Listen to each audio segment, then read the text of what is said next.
I gave my daughter a house as a wedding gift, thinking her marriage would be something to celebrate, elegant, joyful, everything a mother could wish for. But before the ceremony even took place, that supposed son-in-law showed up with his entire family, parents, brother, sister-in-law, all moving in as if they owned the place. The first thing they said? "We're taking the master bedroom. She can handle all the chores." I thought this was going to be a marriage. It turns out they saw my daughter as nothing more than a live-in maid. But here's what they didn't see coming. They got proud too soon and realized it too late. My daughter is nobody's stepping stone. And in the next moment, I made sure every single one of them shut their mouths. My daughter's fiancé, Curtis Miller, seemed like a nice guy, polite, attentive to Natalie, the kind of boyfriend any parent would cautiously approve of. But his family? That was another story. No house, no car, and certainly no financial contribution to the wedding. His parents lived in a remote town, working as farmhands, while his brother and sister-in-law were barely scraping by with odd jobs in the city. Thomas and I had our doubts about this relationship from the very beginning. But Natalie was in love deeply, stubbornly, head over heels in love. She begged us, persuaded us, and insisted until, finally, we gave in. Wanting to make sure she wouldn't struggle after the marriage, we gifted her a beautiful house in the suburbs of Boston, a standalone home, completely renovated down to the last detail. Thomas oversaw everything personally, pouring hundreds of thousands of dollars into custom designs, carefully selected finishes, and the best contractors money could buy. The day the renovations were finished, he was so excited he practically dragged me over to see the final result. But before we even stepped inside, an unmistakably shrill voice echoed from inside the house. "My God, is this neighborhood a prison? Every house has its doors shut. How am I supposed to visit the neighbors if nobody leaves their doors open? Curtis, go and tell them to be more neighborly and stop locking everyone out. And that front gate? What the hell is that? It looks like a damn fortress. The bars are so tight it looks like we're guarding a bank. What happens when our relatives come to visit? Are they supposed to wait outside like beggars? Curtis, get some workers over here and tear that ridiculous thing down." I didn't even need to see her to know. It was Curtis's mother, Mrs. Miller. A slow, simmering anger began to build in my chest. Curtis had brought nothing to this marriage. Not a house, not a car, not even an engagement ring. Natalie had quietly bought one herself so we wouldn't worry, claiming it was from him. Of course, we found out later. But in the end, Thomas and I decided to let it go. At the very least, we thought they loved each other. What infuriated me most was his parents' reaction when they found out. Instead of gratitude or embarrassment, they scoffed, calling Natalie wasteful. A ring was just a formality, they argued, so why throw money away on something so unnecessary? And now, standing on the threshold of this house, our house, listening to this woman complain as if she were inspecting a rundown motel, I could feel my patience wearing thin. Natalie, ever the peacemaker, tried to keep things calm. "Mr. and Mrs. Miller, there's a wonderful community center nearby. If you're looking for company, they have game nights, social events, plenty of opportunities to meet people." Mrs. Miller wrinkled her nose. "Card games? Please. You think we haven't played cards before?" Then, as if we were invisible, Curtis's parents wandered off to explore, peering into rooms, inspecting furniture, acting as if they already owned the place. Not a single word of greeting. Not a single glance in our direction. Natalie was frozen between politeness and disbelief. Even Thomas, normally the calmest one, looked completely taken aback.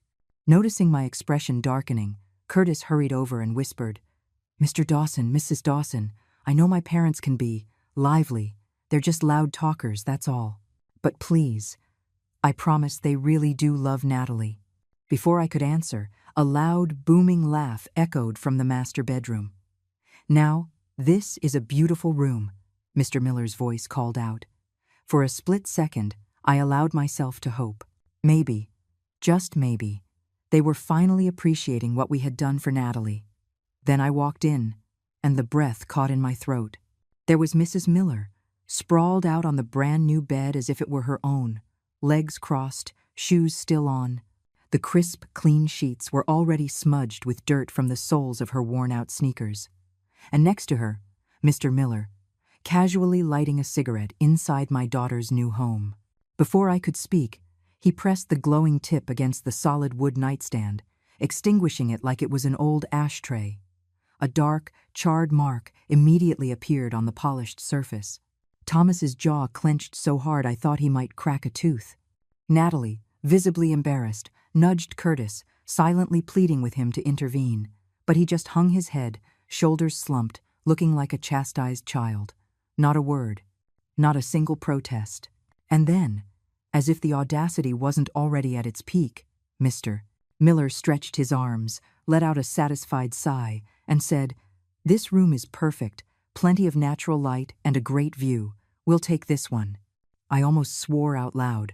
For a moment I thought maybe I had misheard. Maybe my ears were playing tricks on me. But no. They had just walked into my daughter's house, taken one look around, and decided to claim the master bedroom for themselves. Thomas, Natalie, me. The three of us stood frozen, too stunned to speak. This wasn't a misunderstanding. This was an invasion. Mr. Miller walked out of the master bedroom, barely acknowledging our presence, and headed for one of the smaller guest rooms. He scanned the space before nodding in apparent satisfaction. "This one is perfect, ideal for our grandson." He turned to Curtis without a hint of hesitation. "Call your brother and tell him to break his lease. He and Jenny should move in with Luca right away." Then, as if the matter was already settled, he continued, "We'll put the house in Travis's name. That way, Luca will have a stable home when he starts school here.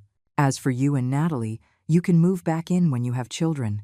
Until then, there's no rush." I felt my patience snap. I opened my mouth to speak, but before I could, Thomas grabbed my wrist and gave me a slight shake of his head. He wanted to see if our daughter could handle this on her own. If she couldn't set boundaries now, what future could she possibly have with this family? I exhaled sharply and turned my gaze back to Curtis. The boy who had always seemed polite, articulate, and respectable in our presence stood there with his head down, his back hunched, not uttering a word. A puppet with no strings. Natalie, however, had reached her limit. Her voice turned cold. "This house was a gift from my parents. It's not a boarding house for your entire family. Don't you think you're overstepping?" The room grew tense. Mr. Miller's expression darkened, a plume of smoke shooting aggressively from his nose as his voice grew sharp. "Your house?" he asked with a wave of his hand. "You really think this place belongs to you? It's my son's house, which means it's our house. And you have the nerve to talk back to your future father-in-law before you're even married? What, you plan to kick us out once you have a ring on your finger?" He let his gaze sweep across the room, then scoffed. "Travis is still wasting money on rent every month. This house is huge. It's a shame to let all this space go to waste. Why shouldn't they move in?" Mrs. Miller chimed in instantly, her tone rising. "I get it, I really do. It's your wedding house. But honestly, isn't it a little ridiculous? 2 people living in a damn mansion?" She pointed a finger toward the smaller room. "What's the big deal if Luca stays here? You don't even have kids yet, so why let a perfectly good room sit empty?" Then, as if this were all some grand act of generosity, she added, "We don't want to take advantage of you, dear. We just don't want you going through tough times alone. We came to help you, to support you. You should be grateful." "Are you?" And then, as if sensing how icy our expressions had become, she turned her attention to Natalie and smiled. "Besides, you're about to be my daughter-in-law. It's only right that you take care of us. Cooking, cleaning. You're responsible for making sure we're comfortable. Don't you dare go slacking off just because you're the bride." My fingers clenched into fists. Natalie's hands were trembling at her sides, her breathing shallow and fast. And still, Mrs. Miller wasn't done. "Honestly, looking at you, I can tell you're not much of a housekeeper. Why don't you save yourself the trouble and just ask your father to hire a maid to take care of us?" Natalie's entire body went rigid. Tears welled in her eyes, but instead of falling, they burned hot, furious. And then, finally, she snapped. "If you want a house in the city, if you want to be taken care of, then pay for it yourselves. Stop expecting my parents to hand you everything." A thick, uncomfortable silence filled the room. Mrs. Miller's face twisted in fury. "Curtis, do you hear this? This is the woman you're going to marry. She talks like we're beggars. Since when is her family's money more important than ours? A marriage is about sharing everything, doesn't she understand that? Curtis's face went pale. His voice rose in alarm. Natalie, you can't say things like that. Apologize to my parents. Natalie's sharp gaze turned to him, her voice as cold as steel. Curtis, if you really believe that, then take your parents and get out of my house. My parents bought me this, not you, not them. Curtis's hand shot out and grabbed her wrist. Natalie, come on. You always throw these tantrums, and I always let it slide. But couldn't you show my parents a little respect? Natalie yanked her arm away, turning her back on him completely. Mrs. Miller let out a bitter laugh. You should be grateful you're marrying a man like Curtis. You think you're too good for us? Look at you. You're selfish, spoiled, and completely disrespectful. Frankly, I don't think you're even good enough for my son. She turned to Curtis, her eyes blazing. You see now? She looks down on us, just like all these city people. Natalie stared her down, her voice steady. We're not even married, and you're already trying to lay claim to what isn't yours. That isn't family. That's greed. Curtis wiped his brow, his face strained. Natalie, that was way out of line. You need to apologize. Mr. Miller took a slow step forward, exhaling smoke in our direction. His gaze settled on Thomas and me, his voice a mocking drawl. Thomas, I've got to ask, how exactly did you raise your daughter? Because I'm seeing a serious lack of discipline here. She has no respect, no humility. It's always, my house, my house. It's exhausting to listen to. He took another drag from his cigarette, breathing out slowly. You wouldn't be looking down on us country folk, would you? He narrowed his eyes as he added, almost lazily. You know, Curtis didn't just turn out this way on his own. He had to be disciplined as a child. Tough love, a real upbringing. That's why he's polite, hardworking, and humble. That's why he has a future in the city. He smiled, but it was a sharp, humorless grin. When your daughter marries into our family, she'll learn her place too. Curtis will teach her how to behave. He'll make sure of it. Curtis stood frozen beside him, silent. And then he nodded. A tiny, almost imperceptible movement. But I saw it. We all saw it. And in that moment, something in Natalie's eyes changed. Thomas stared at the Millers, completely dumbfounded. In all his years, he had never met a family so brazen, so shameless. I couldn't hold back any longer. The rage rose to my head, and I let it explode. How we raise our daughter is none of your business. And you? You have the nerve to lecture us? I stepped closer, my voice steady and firm. You couldn't contribute a single penny to the wedding. You have no house. You have no car. You brought absolutely nothing to this marriage. And now you have the gall to act like this house is yours? I glared at Curtis. Your son, what exactly does he bring to the table besides obedience? He depends on us for everything, so you tell me, where does he get the right to demand anything? The Millers stood there, momentarily stunned, as if no one had ever dared to put them in their place before. Then, after a beat, Mr. Miller lost his composure. Enough. Are you done talking? So what if we don't have money? Your daughter wasn't exactly a hard catch, was she? She practically threw herself at Curtis. His tone turned mocking, his smile sharp and mean. You think we don't know why? She's past her prime.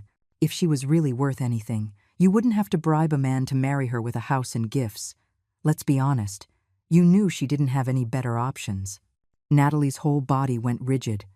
Her hands clenched into fists, her chest rising and falling with rapid breaths. I knew what she was thinking. For years, she had been so careful of Curtis's insecurities. She never flaunted her family's wealth. She never bought herself luxury items around him. Every dinner, every movie date, she was the one paying, pretending it was nothing. And yet, here they were, twisting her kindness into desperation. Natalie took a deep, shaky breath. Then, her voice rang out in the room, quiet and firm. Mom, Dad, I'm not marrying him. Thomas and I both turned to her. Her gaze was clear, and her voice was steady. I mean it. She looked at Curtis, then back at us. You were right. We come from completely different worlds, and this was never going to work. I knew it wasn't a spur-of-the-moment decision. She had seen the truth, the real truth, not the illusion of love she had been clinging to. We had sensed it too, how the relationship between them had been deteriorating for months. But today, this moment, had been the final straw. Mrs. Miller wasn't about to give up. She let out a cold laugh. "Oh, please, don't play the victim. Even if you call off the wedding, my son would never take you back now." Natalie didn't even look at her. She turned to Curtis, her voice as harsh as ice. "Take your parents and leave. We're done." Curtis panicked, grabbing her wrist. "Nat, come on. Don't do this. Don't be so stubborn." She wrenched her arm away as if his touch burned her. "Don't touch me." Mr. Miller let out a sneering laugh. "Look at you, Curtis. Pathetic. She's not even your wife yet, and you can't control her. You let this slide, and she'll walk all over you for the rest of your life." His voice turned taunting. "Are you even a man?" And that was it. I was done with words. I took the glass from the table and slammed it onto the floor. The crash echoed through the house, leaving a ringing, eerie silence in its wake. Then Thomas moved. With a roar of pure fury, he lunged forward and threw a solid punch into Mr. Miller's face. The impact sent Mr. Miller staggering backward, crashing into the wall before slumping to the floor, choking on his own breath. A dark red bruise was already blooming on his cheek. Mrs. Miller shrieked, "You're insane. That was assault." Thomas stood over him, his voice low and threatening. "Say one more word, and you're not walking out of this house." Curtis froze, his face ashen. He didn't dare move. I stepped forward, and for the first time, Curtis looked afraid. His voice trembled. "I only said that because you were disrespecting my parents. If you apologize, maybe we can just forget this whole—" Before he could finish, Thomas's palm struck Curtis across the face, the force sending him stumbling back to the floor. A bright red handprint flowered on his cheek. He clutched it, stunned, his eyes wide with disbelief. "You bastard," Thomas growled. "That was for Natalie. That was for every word you let them say about her." Curtis scrambled backward, breathing in short, ragged gasps like a cornered rat. Mr. Miller, still dazed, began to push himself up when Thomas turned back to him. Mr. Miller paled. "If you lay another hand on me, I'll call the police. You'll go to jail for this." Thomas grabbed him by the collar and hauled him up, lifting him clean off the floor. "Shut up." Mr. Miller struggled, his legs kicking wildly, his shoes falling off. "Let me go, you psycho." Thomas leaned in, his voice sharp. "I see you for what you are now. Even if Natalie wanted to marry into your family, I would never allow it." Mr. Miller was trembling now, his bravado completely shattered. Thomas's grip tightened. "My daughter is smart, beautiful, and capable. She doesn't need your son. In fact, she's too good for him." His voice dropped, more dangerous. "You couldn't pay for a wedding. You couldn't buy them a house. And the second you walked in here, you disrespected us. You tracked dirt on our floors, smoked in our rooms, and acted like we owed you something. So let me make this clear." He shoved Mr. Miller backward, letting him fall to the floor like a discarded rag. "We are giving you nothing. Now get out of my house." Mr. Miller, shaking, nodded furiously. Thomas tossed his shoe at him.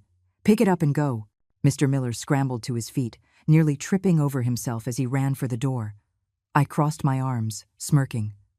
"Look at that." He ran off and left his wife and son behind. Mrs. Miller, still in a daze, suddenly grabbed Curtis's arm and dragged him toward the exit. At the door, she couldn't resist one last parting shot. "You'll regret this. Curtis can have any woman he wants. Girls would line up for him. Your daughter will end up all alone."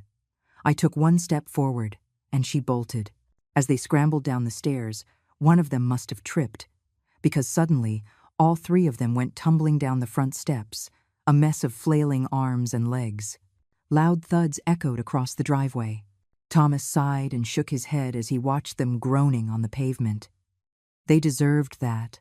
I had thought that once Natalie ended things with Curtis, she would finally be free of that family's nonsense and move on with her life. But, clearly, I had underestimated just how low they were willing to go.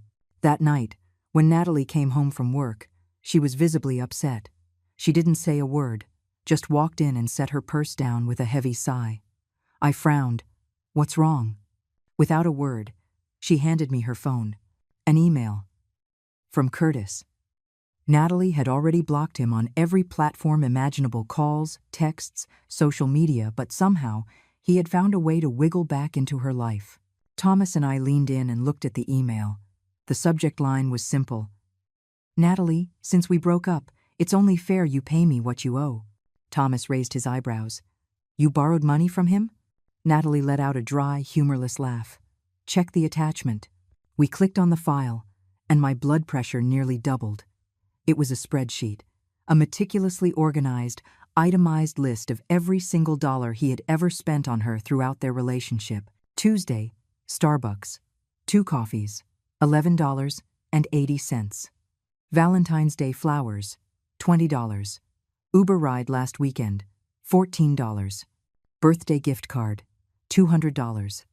Dinners out, 12 times, total, $1,770.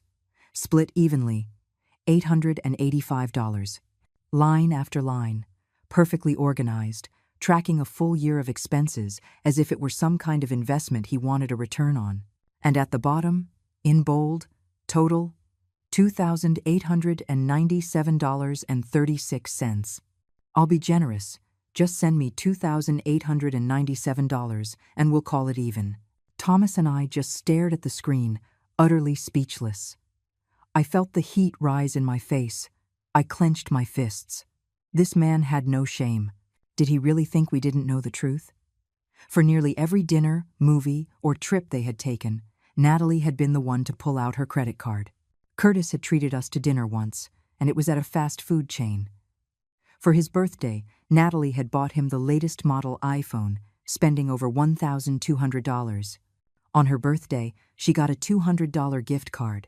And let's not forget last year, when his father had a health scare, I was the one who went to the hospital with a gift of $1,500. But now he wanted to bill her? The audacity. And to top it all off, the email ended with a not-so-subtle threat. "If you don't pay, I will have no choice but to come to your workplace and settle this in person." Settle what exactly? This wasn't just absurd, it was pathetic. The moment the elevator doors opened, I knew something was wrong. A crowd had gathered near the lobby, murmuring and pointing toward the entrance. The air was buzzing with anticipation, as if people were witnessing some kind of spectacle. And right in the center of it all were Curtis and his parents. Curtis himself was hunched in a corner, head down, as if trying to disappear from view. But his parents? They were shouting as if they were leading a street protest. Mrs. Miller's shrill voice cut through the air. "Where is your supervisor? I want to see a manager. We're here about Natalie. She owes my son money and refuses to pay." The gathered employees exchanged bewildered looks, whispering among themselves. More people slowly drifted in, drawn by the commotion. And then, the moment Natalie and I stepped out of the elevator, the entire floor went silent. Every eye turned to us. Mrs. Miller, spotting Natalie, immediately pointed a finger and raised her voice another octave. "Listen up, everyone. This woman, your coworker, dated my son for a whole year. She spent his money, enjoyed his generosity, and now that they've broken up, she thinks she can just walk away without paying him back? You tell me, is that fair?" The whispering started up again, louder this time. "Wait, is that true? I thought she came from a wealthy family? Isn't her dad an executive at the Granite Group? What if that was all just an act?" Natalie's face flushed red. I could feel her shoulders trembling. She had never been in a situation like this, publicly shamed, treated like a con artist. She had always been poised, professional, and respected. And now, in an instant, Curtis's family had reduced her to a sideshow. I stepped forward and gently placed a hand on her back, reassuring her. "I've got this." I squared my shoulders, crossed my arms, and fixed my gaze on Mrs. Miller. And just like that, at the very sight of me, her arrogance faltered. They had felt Thomas's anger once. They knew what he was capable of. Still, Mrs. Miller puffed out her chest, trying to salvage her performance. "We just want what's fair. Your daughter owes my son money, and we're here to collect." I raised an eyebrow, my voice cool and sharp. "Oh? Since we're making a public scene, let's get specific. How much, exactly, does she owe you?" Mrs. Miller hesitated for half a second, then straightened up. A lot of money. How much exactly? I pressed. She flinched slightly, but then squared her shoulders and practically yelled, $2,897.36. The room froze. A moment of complete silence. And then, a burst of laughter. Wait, what? All this fuss for less than $3,000? I thought she owed him hundreds of thousands or something. And did she just say 36 cents? Who calculates like that? The whispers turned into outright mockery. Mrs. Miller's expression faltered, but Mr. Miller stepped in, determined to save face. He reached behind him and pulled out a giant poster board, holding it up like some bizarre protest sign. This is a full breakdown of every expense. My son paid for her coffee, her movie tickets, her dinners. Look at the numbers. He began reading off the transactions, his voice booming as if he were presenting a corporate budget report. But the more he talked, the more the crowd reacted. Dude, is he seriously itemizing every coffee? Wait, Valentine's Day flowers, $20? Is this a joke? Man, even my cheapest ex wasn't this bad. He kept a log of every coffee? That's not budgeting, that's psycho behavior. So? Curtis muttered under his breath. I was just keeping track for financial planning. It wasn't about being petty. That only made it worse. The laughter exploded. I knew this was my moment. I stepped forward, keeping my voice loud and clear. Fine. Since you're demanding payment, let's do this properly. I pulled out my checkbook. The room fell silent. With deliberate slowness, I wrote out a check for $3,000, making sure everyone saw the amount. Then, with a casual flick of my wrist, I tossed it at Curtis. The check fluttered through the air and landed at his feet. There. Every last cent you claim we owe you, paid in full. Gasps went through the crowd. Mrs. Miller lunged for the check and snatched it up. For a split second, she looked victorious. Until, I smiled. Now, Curtis, I said, my voice dangerously sharp, since we're settling debts, let's talk about what you owe Natalie. Curtis froze. The color drained from his face. He knew exactly what I meant, and the moment I said it, the crowd did too. Mrs. Miller shrieked, a desperate, shrill sound. What money? What nonsense? I let out a cold laugh. Really? Let's run the numbers, shall we? I met her eyes, unflinching. For Curtis's birthday, my daughter bought him a new phone, $1,200. When his father was sick, I personally brought him a gift of $1,500. I have the receipts right here. I pulled out my phone and tapped the screen. And these are just the expenses we can verify. That's already over $2,500, not including all the other day-to-day costs we haven't accounted for. I turned to the crowd, raising my voice just enough to be heard. You tell me, shouldn't he pay that money back? The response was immediate. Of course he should. That's way more than they're demanding from her. Talk about hypocrisy. The chorus of agreement was deafening, and the Millers flinched, their faces pale and rigid. Mrs. Miller, still clinging to what little scraps of dignity she had left, snorted defiantly. You're making that up. Lies. Slander. Huh. And that's when Natalie finally stepped forward. Her patience was gone. If you don't want to acknowledge the truth, fine, let's take this somewhere else. Her voice was sharp and steady. She turned, her gaze locking onto Curtis. How about we go up to your office, stand outside your company, and put this on display for your colleagues to see? Would you like that, Curtis? The color vanished from his face instantly. His company was just 2 floors above ours. There was no escape. Mrs. Miller's face twisted in fury. You ungrateful little. And then she lunged. Her hand rose, aimed straight for Natalie's face. This time, I was ready. The moment her arm moved, I stepped forward, putting myself between them. My voice was low, quiet, and firm.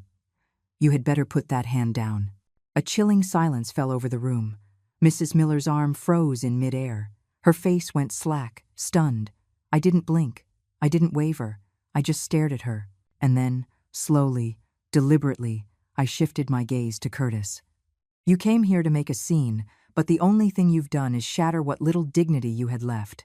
Curtis stared at the floor, silent. defeated. I took a deep breath and turned to the assembled employees, but instead of addressing them, I spoke to Natalie. Let's go. We'll take this to his company's management and handle it professionally. No shouting, no threats, just calm, decisive action. Ari. Without another word, we turned and walked toward the elevator. We didn't look back. We didn't need to. The damage was already done. The supervisor arrived quickly, his expression polite but bewildered. "Can you tell me what's going on?" he asked, looking between us and the growing crowd. I pulled up Curtis's email, the one he had so vehemently sent demanding money. I showed it to him, summarizing the situation calmly.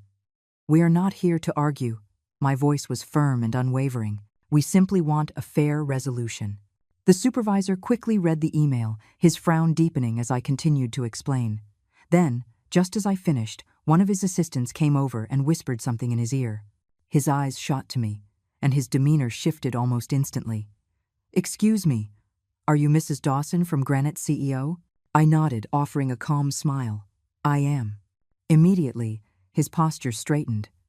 His tone became formally polite, almost apologetic. "I am sincerely sorry this situation escalated to this point. Our company takes professionalism and ethics very seriously. I will speak with Curtis privately to address this matter."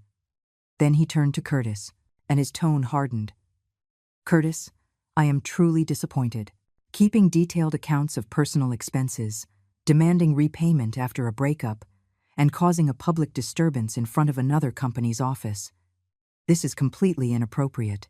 Curtis's face went white. He opened his mouth, grasping for an excuse. "No, I didn't think it would turn into this, The supervisor cut him off. "You have not only embarrassed yourself, but you have also damaged this company's image. This will be reported to Human Resources." Curtis visibly deflated, his head bowing lower and lower, his hands twisting as he nodded weakly. His arrogance? His entitlement? Completely gone. I nodded, thanking the supervisor politely. "There." I turned to Natalie, ready to leave. But just as we took a step, "Wait, this isn't over."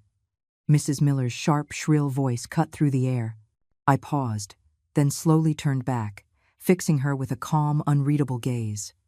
I didn't need to say anything, because in that moment, everyone knew exactly who had already won.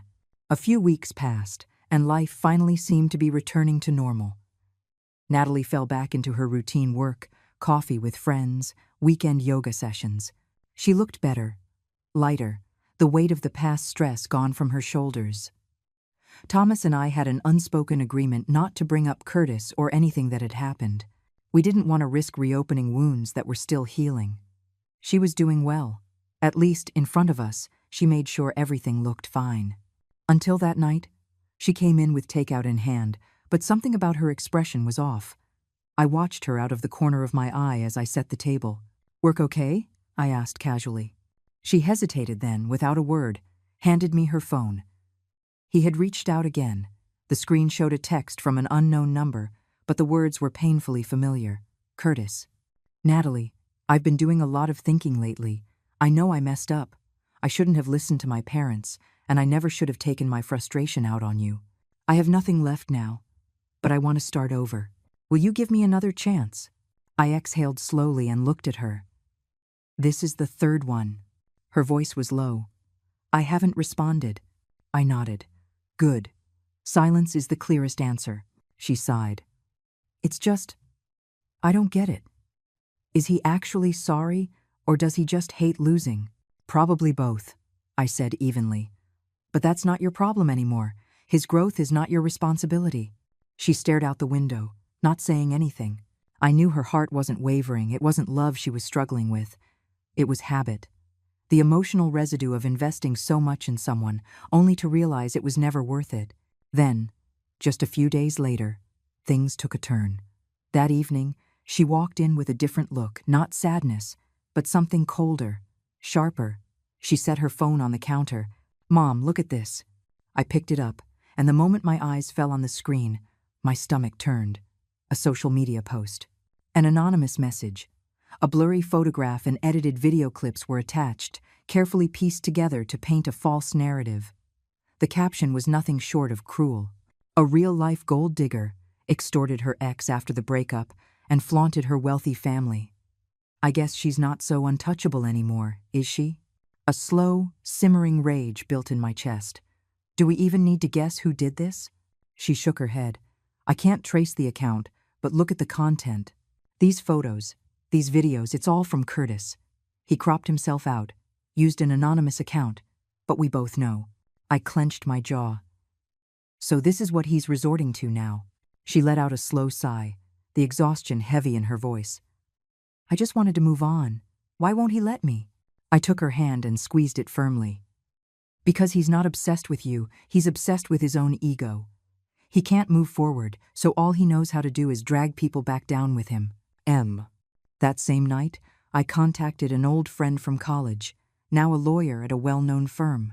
By the next morning, we had formally issued a legal notice demanding the removal of the anonymous defamatory content, along with a request to preserve the poster's IP information for potential legal action. We also filed a civil complaint for harassment, ensuring an official record of Curtis's actions. For the moment, things seemed to quiet down. But Curtis wasn't done. A week later, Natalie received a package in the mail. Inside was a handwritten letter from Curtis. The tone dripped with regret, guilt, and nostalgia.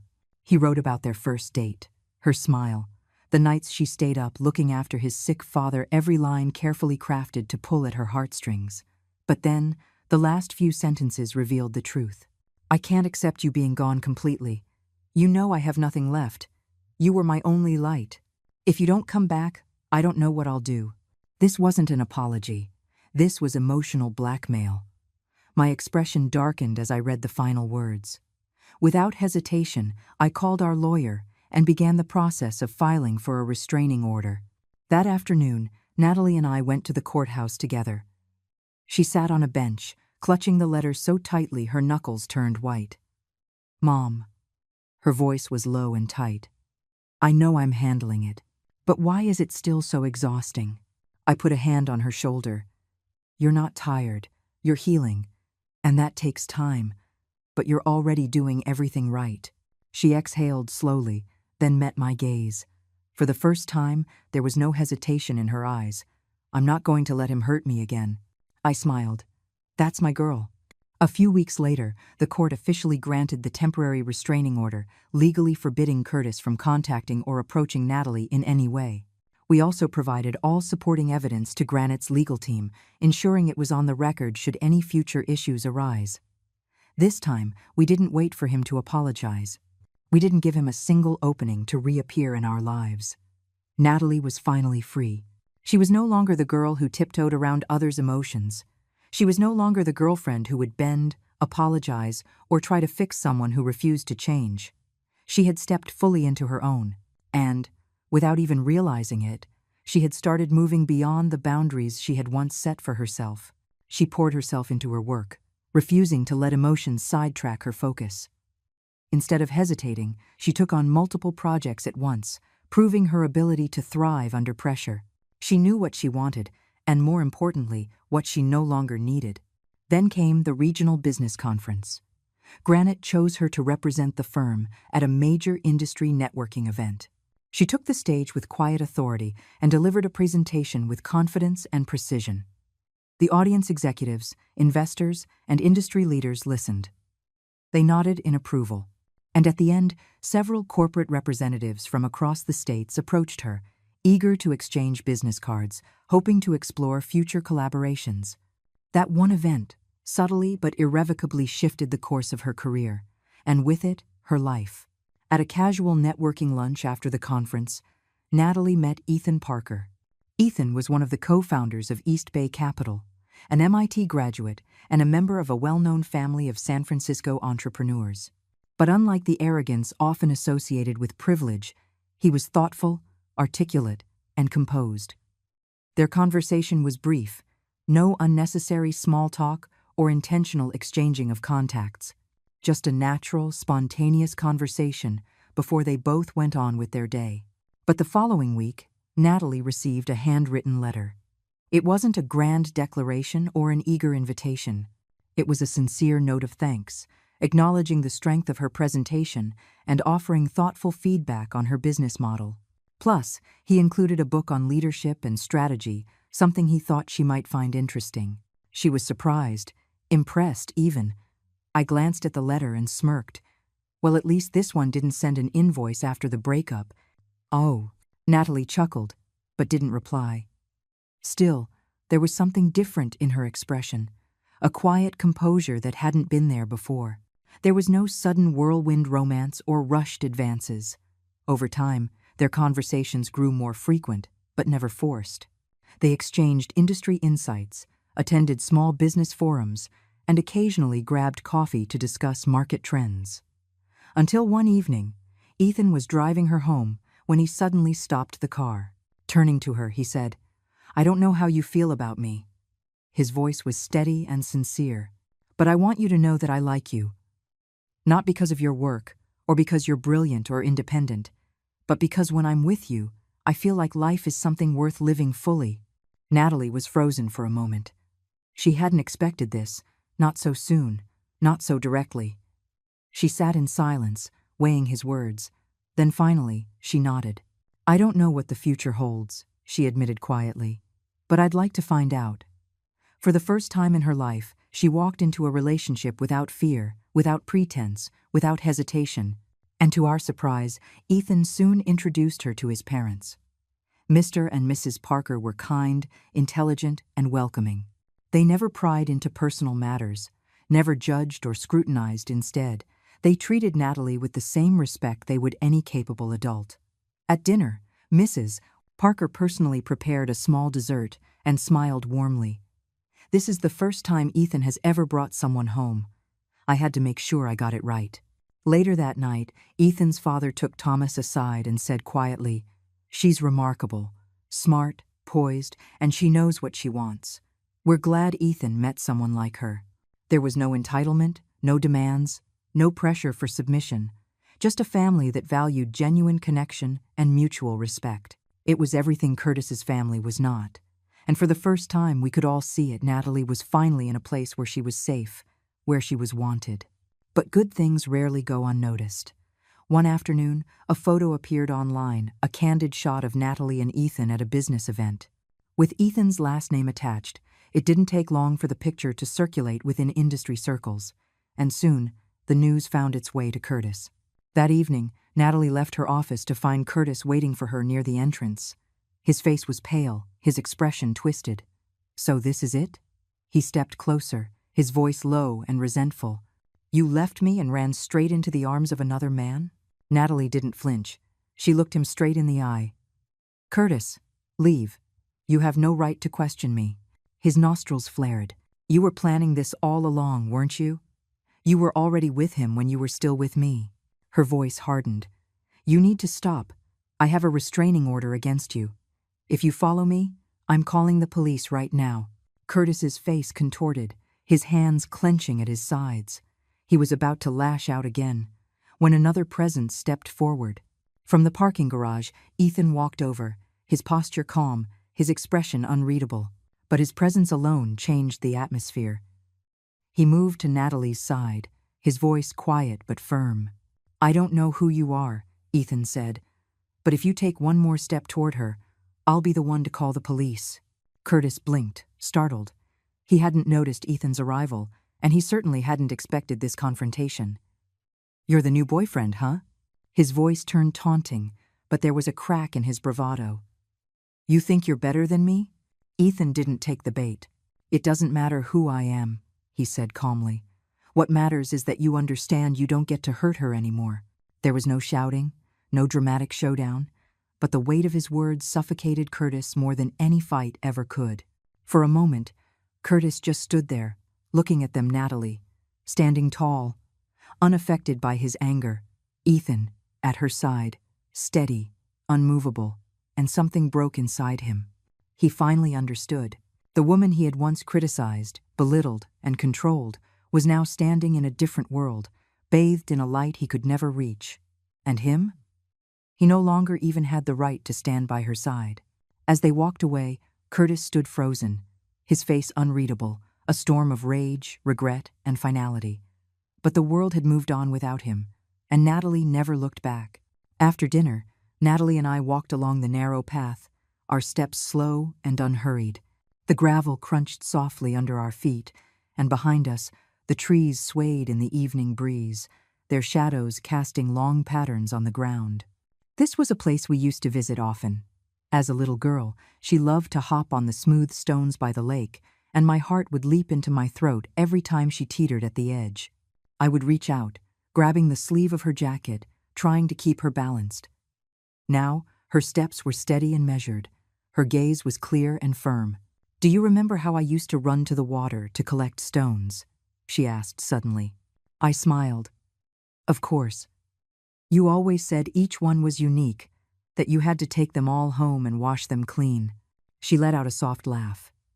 "Back then, I thought every little piece of the world was worth keeping. And now?" She paused, thoughtful. "Now, I know some things are meant to be kept in your heart, not in your life." I turned to look at her. She was no longer the little girl who panicked when things went wrong. "Mom," she spoke again, her voice softer. "What do you think people chase their whole lives?" I didn't answer right away. Instead, I looked out at the water, where the sunlight was reflecting in soft, shifting ripples. "I think it's different for everyone, but for me, it's peace." She raised an eyebrow. "Not happiness?" I shook my head. "Happiness is tricky. Sometimes it's just other people's expectations. Sometimes it's just a fleeting rush. But peace? That's something you build. It's not given. And it's not something that comes overnight." She was quiet for a long time, absorbing my words. Then, in a voice as soft as the evening air, she said, "I used to think I needed to be loved to feel like my life had meaning. But now, I think learning to love myself is the most important thing. It's enough." I nodded. "It's more than enough." She smiled at me. "You've always known that, haven't you?" I didn't answer. I just held her gaze. And in that moment, I knew she no longer needed me to protect her. She had learned to stand in the wind, to listen to the water, to hear the voices of the world, and decide for herself which ones mattered. We kept walking, side by side, along the edge of the lake. In the distance, a few ducks floated lazily on the water, their movements sending out soft ripples, one after another. And suddenly, I understood this path. We had walked it countless times before. The difference was, back then, she always turned to me to find her way. Now, she could walk it alone. But every once in a while, she still chose to hold her mother's hand. And that was enough. I'm Natalie, and I once truly believed that love could conquer all. When I met Curtis, he was quiet, reserved. He carried himself with a seriousness that made him seem more mature than the guys around him. I mistook that restraint for depth. I confused his frugality with a practical, down-to-earth approach to life. Even when my friends gently warned me he was cheap, I dismissed it as harsh judgment. The first time he took me to dinner, it was at a fast food joint. He ordered the cheapest thing on the menu and told me, "Don't order too much, it's wasteful." I smiled, said it was fine, and convinced myself he was just a man who valued practicality. He never gave gifts. On Valentine's Day, he sent me $5.20 on Venmo, joking that it's the thought that counts. And God, I was touched. I thought it was charmingly romantic, minimalist, and mature. It took me a long time to realize that his so-called practicality was just greed in disguise. I never kept score with gifts. For his birthday, I bought him a new iPhone. When mine came around, he gave me a $200 gift card, told me to buy myself something nice, and then, with a straight face, added, "Couples shouldn't measure love with money." And I, like a fool, nodded along. He didn't have a car, so I did the driving. He didn't have a house, so I told him it didn't matter. He told me he couldn't afford a ring yet, so I secretly picked one out myself. I had my best friend buy it, so I could surprise him on our wedding day. Now, looking back, I can't believe how blind I was. And that was just the beginning. The first time I visited his home, his mother barely looked at me before asking coldly, "Do you cook?" Before I could answer, she added, "City girls don't have a place in the kitchen. But, let me tell you, that won't fly in our family." I laughed, thinking it was a joke, and said, "I know how to cook and I'd love to learn more." She didn't smile, she just grunted, as if something had been confirmed. I thought if I was just kind enough, sincere enough, she would eventually accept me. I didn't realize that was just the start of her endless tests and criticisms. She mocked my clothes, saying I dressed too flashy. She mocked my career, saying a woman who's too ambitious is hard to control. She mocked my personality, saying I wasn't gentle enough to be a good wife. Curtis? He never once stood up for me. All he ever said was, "That's just how she is, don't take it personally." At the time, I thought he was keeping the peace. Now, I realize, he was just a coward. His father was even more direct. "You won't have time for a job once you start having kids. No need to waste energy thinking about a career." They believed I shouldn't have personal ambitions, that I shouldn't have my own space, that I shouldn't even have my own opinions. And God help me, I told myself to endure it. I thought, things will change after we're married. But the moment that truly woke me up was the house. Curtis told me he couldn't afford to buy a home, so my parents offered to gift us one as part of my dowry. He didn't hesitate. He grinned and ran to tell his parents. And that's when they showed their true colors. His mother immediately declared, "We'll take the master bedroom. The second bedroom will be for Luca, our grandson, and Travis and his family will be moving in too." I tried to be rational. I tried to talk it through. She laughed in my face. "Your mother bought you a big house. Lucky you. But that doesn't mean you get a say. Curtis?" He just stood there, silent. Later, when I confronted him, he pulled me aside and whispered, "She's just talking. Don't take it so seriously." And that was the moment I finally saw it. I was never their daughter-in-law. I was a resource, a house, a wallet, a convenient stranger who could provide, but never be respected. And the most absurd part? After we broke up, Curtis spread rumors at work, calling me cold, entitled, and materialistic. Then he had the audacity to send me an invoice, listing every coffee, every meal, every ride he'd ever paid for, demanding I pay him back $3,000. I laughed. I actually laughed. The same girl who bought her own engagement ring was now being called a gold digger? I transferred him the full amount. Not because I owed him anything, but because I wanted to shut the door on that chapter forever. And after that, his life fell apart. He was fired from his job. His family's reputation took a hit. Every resume he sent out was met with silence. People said he looked worn out, miserable, lost. I wouldn't know, because by then I had stopped caring. Sometimes, I think about the girl I used to be, the one who silenced herself for love, the one who sacrificed her boundaries, the one who kept telling herself to endure just a little longer. And yes, it hurts to remember her. But more than anything, I feel free, because now I understand. A true partnership isn't one person constantly making up for the other's shortcomings. I was never his savior. I was never his family's financial plan. I walked away, and I lived better. And him? He was eaten alive by his own greed, his own selfishness. This is my quietest, most dignified revenge. No shouting, no scheming, no hating, even. Just living a life he can never touch. This time, I bow to no one. This time, I walk forward, just for me. When I arrived at my beach house that Friday afternoon, Chloe was already on the deck, giving orders to 3 workers as if she owned the place. She didn't greet me. She didn't even turn her head when the car stopped in front of the entrance. She just raised her hand, pointing toward the kitchen, and shouted something about the tile needing to arrive before Monday. I felt a chill run down my spine that had nothing to do with the sea breeze. I got out of the car slowly, watching. The front door was wide open. There were bags of cement stacked next to my pots of geraniums, the ones I planted 5 years ago with my own hands. The sound of a drill pierced the air from somewhere inside the house. My house. The house I bought after 40 years of working double shifts as a nurse at General Hospital. The house I paid for with my sweat after my husband died and left me with nothing but debts and broken promises. Chloe finally saw me. She smiled. That smile that always made me nervous. Too wide, too perfect. "Olga, I'm so glad you're here," she said, as if she were doing me a favor by acknowledging my presence on my own property. "Matthew is inside supervising the kitchen. You'll see. It's going to be beautiful." I didn't answer. I walked toward the entrance, feeling my 71-year-old legs protest with every step. I had driven 4 hours from the city specifically to rest, to listen to the waves, to be alone with my thoughts and my memories. I had dreamed about this week for months, planned every detail. The morning walks on the beach, the books I would read in the hammock, the silence I so desperately needed after an exhausting year.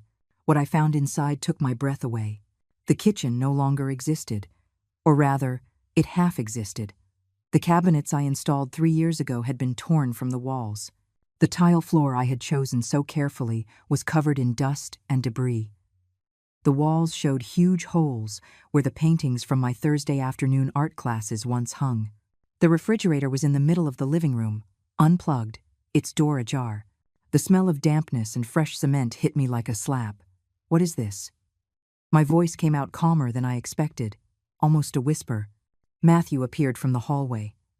My son, 45 years old, and still with that look of a child expecting mom to fix everything. Except now there was something different in his eyes. Something hard. Mom, it's a surprise. Well, it was a surprise. He wiped his hands on his pants, leaving gray dust marks. We're remodeling. Chloe and I decided it's time to update everything. This kitchen was just too old. You decided, I repeated. The word hung in the air between us. Yes, and not just the kitchen. He walked toward the stairs and I followed him, feeling my heart begin to beat faster. We went up. Each step felt heavier than the last. When we reached the second floor, and he opened the door to the master bedroom, my room, I had to hold onto the doorframe to keep from falling. The bed was gone. The armoire that belonged to my grandmother, that carved wooden heirloom that had survived 3 generations, had been moved who knows where. The walls were half painted, a mint green color I would have never chosen. There were tools everywhere, wires hanging from the ceiling, and a penetrating smell of fresh paint that made me dizzy. Where's my bed? Where are my things? We put them in the small room at the end of the hall, temporarily. Matthew wasn't even looking at me. He was checking something on his phone, typing a message. We need this master bedroom for something important. For what? The question came out with more force than I intended. That's when he said it. When he spoke the words that would change everything. Chloe and I are going to move in here. Permanently. With Gloria, her mom, and her dad. They need a better place. And this house is big enough. We're making the rooms bigger, modernizing everything. It will be perfect for everyone. I stood motionless, paralyzed. The words bounced around in my head but couldn't form a coherent thought. Move in? Permanently? With Chloe's parents? This is my house.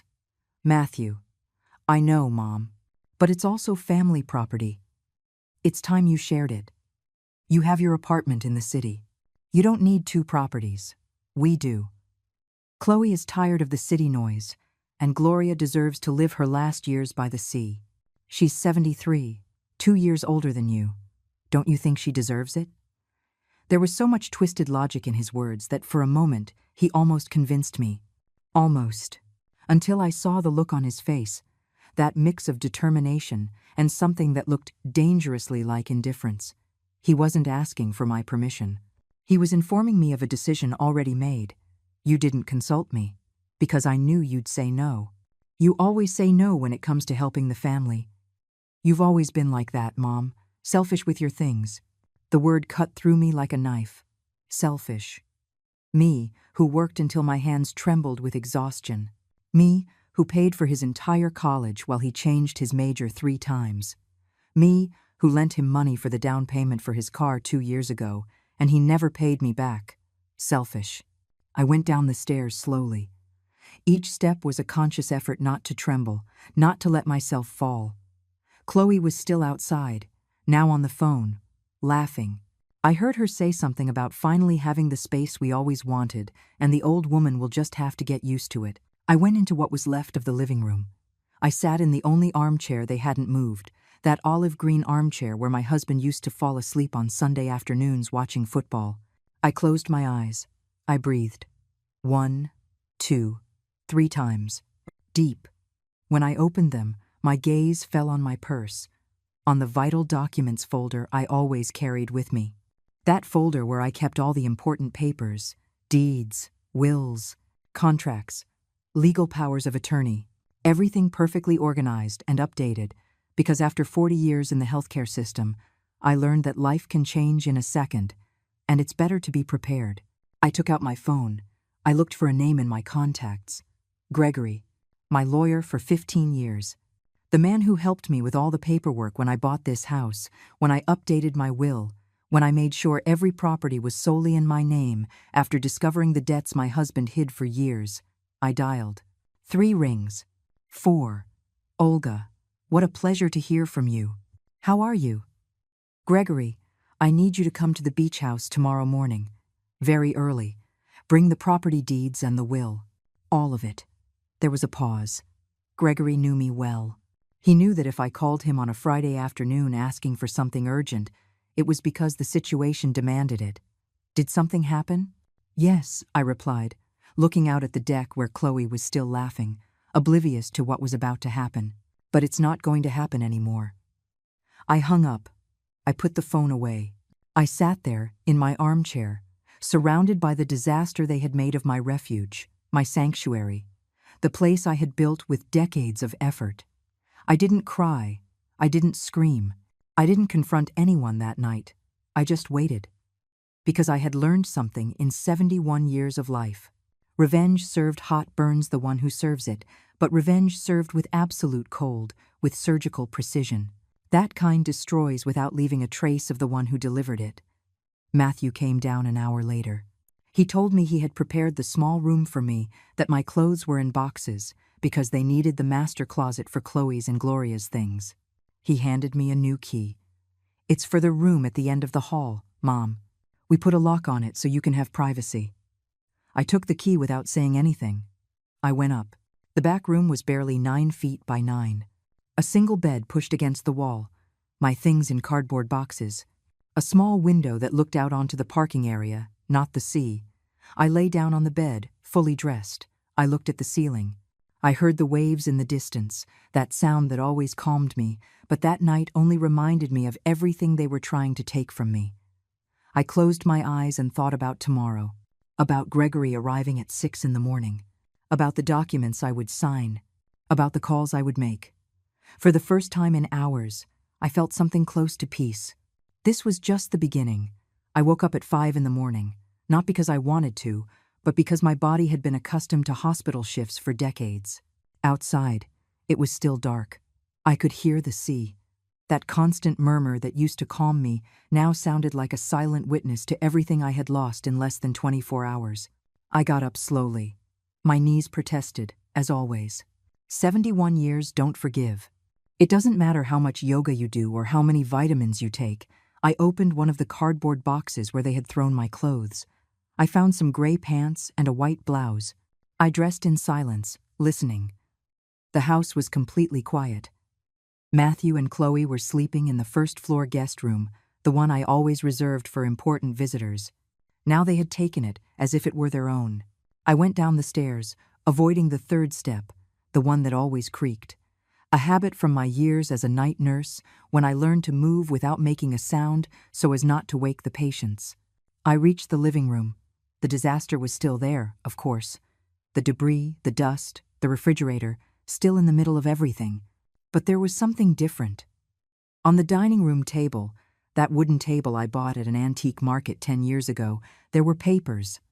Lots of papers. I got closer. They were quotes, estimates from contractors, interior designers, furniture stores. I reviewed the numbers and felt the air leave my lungs. $120,000. That was the total cost of the remodel they had planned. $120,000 they planned to spend on my house, without asking me, without my authorization, without my signature. There was something else, a red folder under the quotes. I opened it. Inside, I found a legal document, half-filled, a power of attorney. My name was written at the top as the grantor, and Matthew's name as the appointee. The sections described permissions to sell, remodel, mortgage, and manage properties. The date was blank. The signature line was, too. I stared at that paper for long minutes. Then I understood the full plan. They didn't just want to move into my house. They wanted me to sign a document that would give them total control over all my properties, and they probably expected me to do it without reading, trusting my son blindly, as I had always done.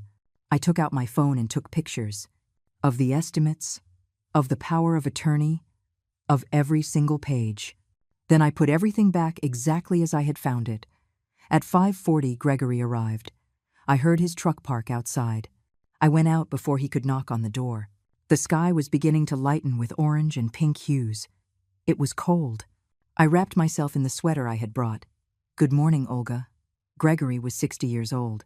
Perfectly combed gray hair and that serious expression of someone who has seen too many families destroyed by money.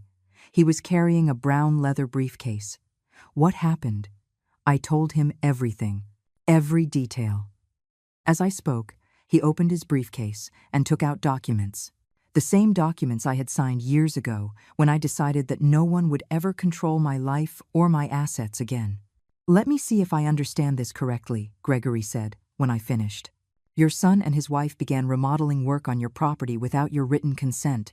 They are planning to move in permanently without your authorization, and you found a power of attorney they expect you to sign." "That's right. Do you know what this means legally?" "You tell me." "It means they have committed trespassing, property damage without the owner's authorization, and possibly attempted fraud if they plan to have you sign that power of attorney under false pretenses." He took more papers out of his briefcase. "I have the deeds right here. Everything is solely in your name. Neither Matthew nor anyone else has any legal right to this house.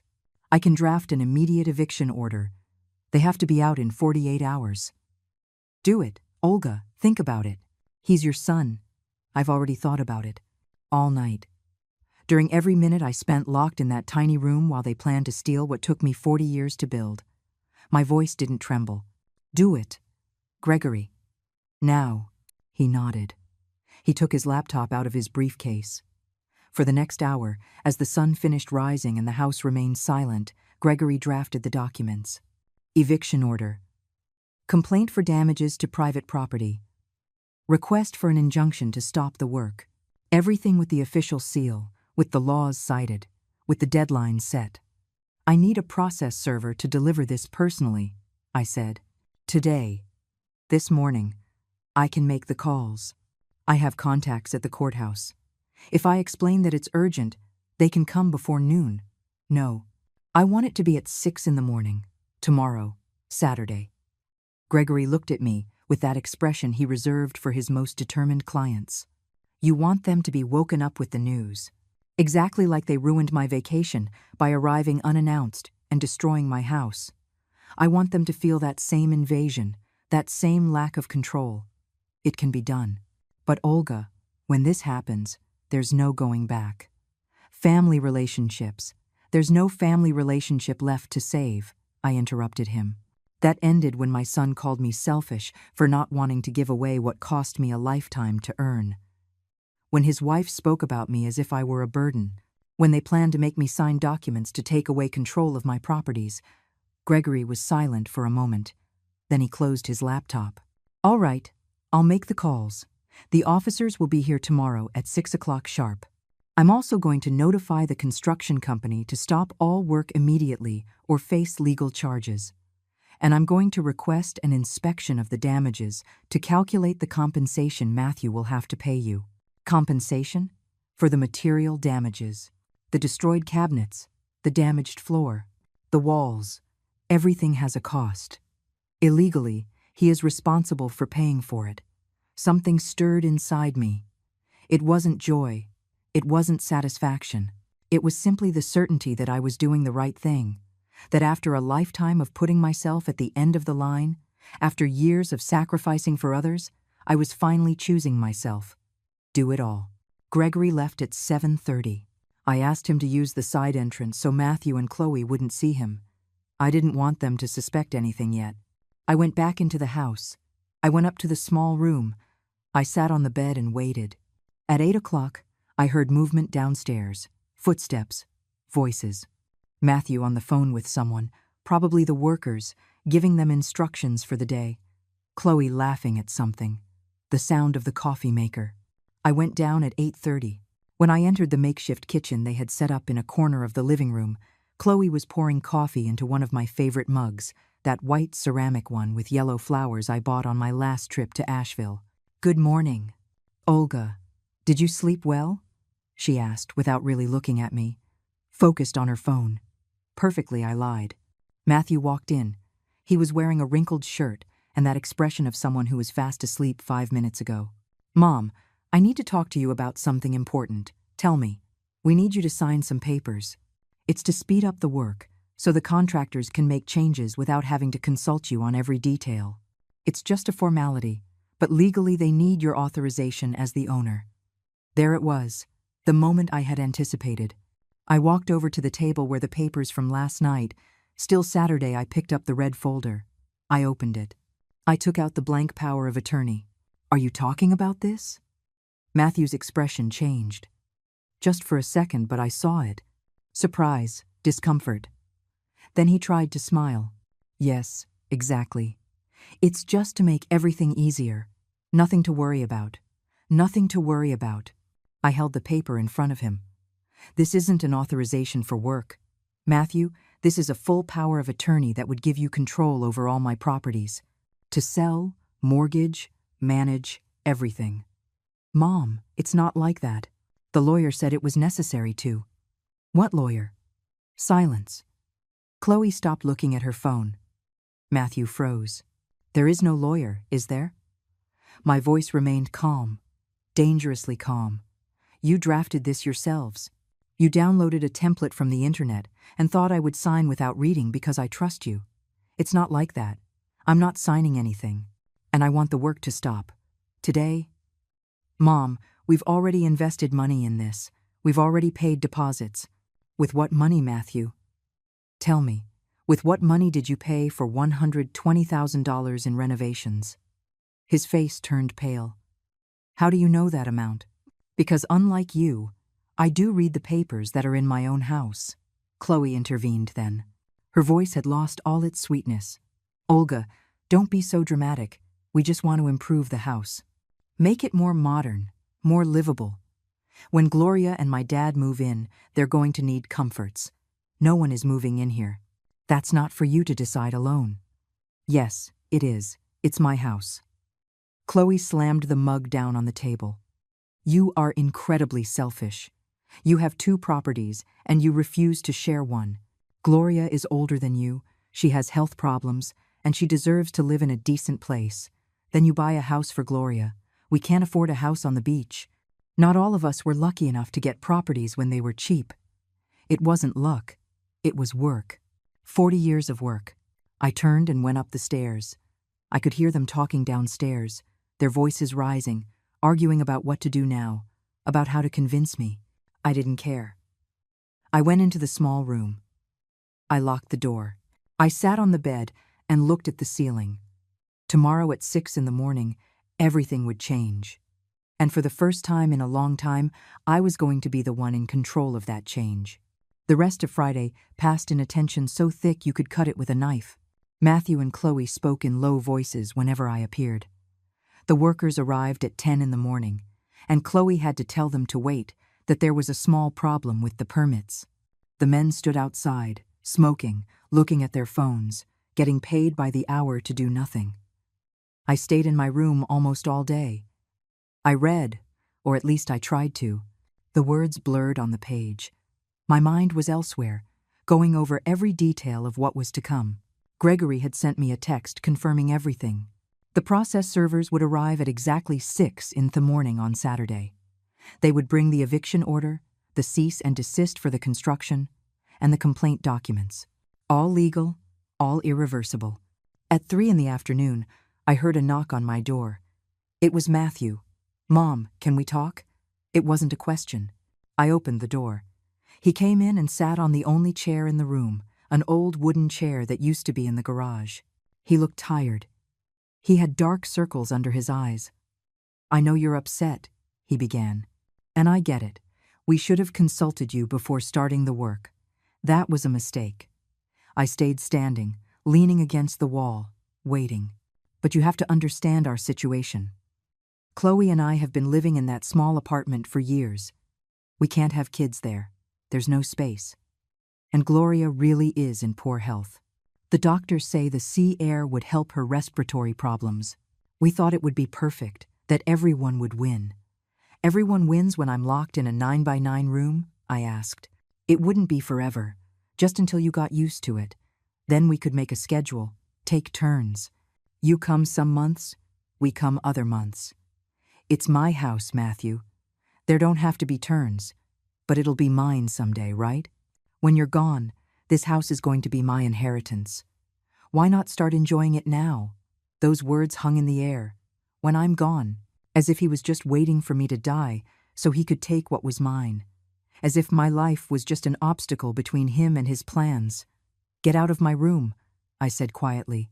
Mom, just be reasonable. Get out, now. He stood up.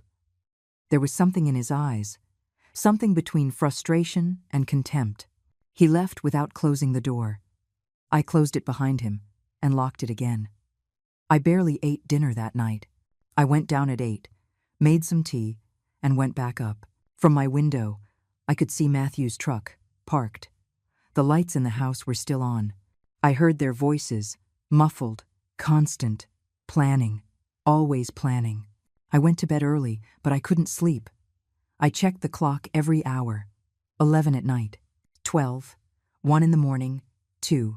At 3, I finally fell into a restless sleep filled with confusing images. My husband, the house when I first bought it. Empty and full of possibilities. Matthew as a child, before he became this. I woke up at 5:30. Half an hour before the officers were due to arrive. I dressed with care. Black pants, gray blouse, the sweater my sister gave me 2 Christmases ago. I brushed my hair. I looked at myself in the mirror. The woman looking back at me was 71 years old. Wrinkles around her eyes, age spots on her hands. But she also had something else. Determination, strength, dignity. I went downstairs. The house was dark and silent. I made myself a coffee in the provisional coffee maker they had set up. I sat in the olive green armchair and waited. At 6 o'clock sharp, I heard the vehicles. 2 SUVs parked in front of the house. I saw the lights through the window. 4 people got out, 2 uniformed process servers and 2 witnesses, as required by law. They were carrying clipboards, cameras, electronic tablets. I opened the door before they knocked. Good morning. I was expecting you. The senior officer, a man in his 50s with a gray mustache, nodded. You are Mrs. Olga, the owner of this residence? Yes. We have legal documents that must be served to a Mr. Matthew and a Miss Chloe. Are they on the property? They're sleeping upstairs. I need you to wake them, please. The notification must be done in person. I went up the stairs. My heart was beating fast, but my steps were firm. I reached the guest room where they were sleeping. I knocked on the door. Once, twice, 3 times. What is it? Matthew's voice was groggy, half asleep. I need you to come downstairs. There are people here who need to talk to you. What? What time is it? 6 in the morning. Get down here. Now. I heard movement inside. Murmurs. Chloe asking what was happening. I waited upstairs until they came out, both in pajamas, hair disheveled, with expressions of confusion and annoyance. We went downstairs together. When Matthew saw the officers in the living room, he stopped cold. What is this? The officer stepped forward. Are you Matthew, son of Mrs. Olga? Yes, but I have an eviction order issued by the civil court. You and anyone under your responsibility have 48 hours to vacate this property. Here is the official documentation. He handed him a thick envelope. Matthew took it with trembling hands. He opened it. He started to read. His face went from confusion to disbelief, and finally to rage. This is insane. Mom, what did you do? I'm protecting what's mine. I'm your son. And this is my house. A house you decided to destroy without my permission. Chloe had started to cry. Not silent tears, but dramatic, exaggerated sobs. I can't believe this. How can you do this to us? We were going to bring Gloria here. We promised her a better life. That's not my problem, I said, and the words came out colder than I expected. The officer continued. I also have a cease and desist order for the construction. Any remodeling, building, or modification must stop immediately. Mrs. Olga has filed a complaint for damages to private property. An inspector will be here on Monday to assess the damages and determine the corresponding compensation. Compensation? Matthew stared at me as if he didn't know me. You're going to sue us? Your own family? There is no family anymore, I replied. That was clear when I found the power of attorney you planned to have me sign. When you called me selfish for not wanting to give away what took me 40 years to get, this is a mistake. We can fix this. We can talk. There's nothing left to talk about. You have until Monday at 6 in the morning to be out. The officers finished serving all the documents. They took photographs of the house, of the damages, of the incomplete work. They had Matthew and Chloe sign the acknowledgments of service. Everything was documented, legal, irreversible. When they left, Matthew stood in the middle of the living room, holding the papers, looking at me with an expression I had never seen before. Hate. Pure hate. You're going to regret this, he said in a low, tense voice. I don't think so. Everyone is going to know what kind of mother you are. What kind of heartless person throws her own son out onto the street? You're not on the street.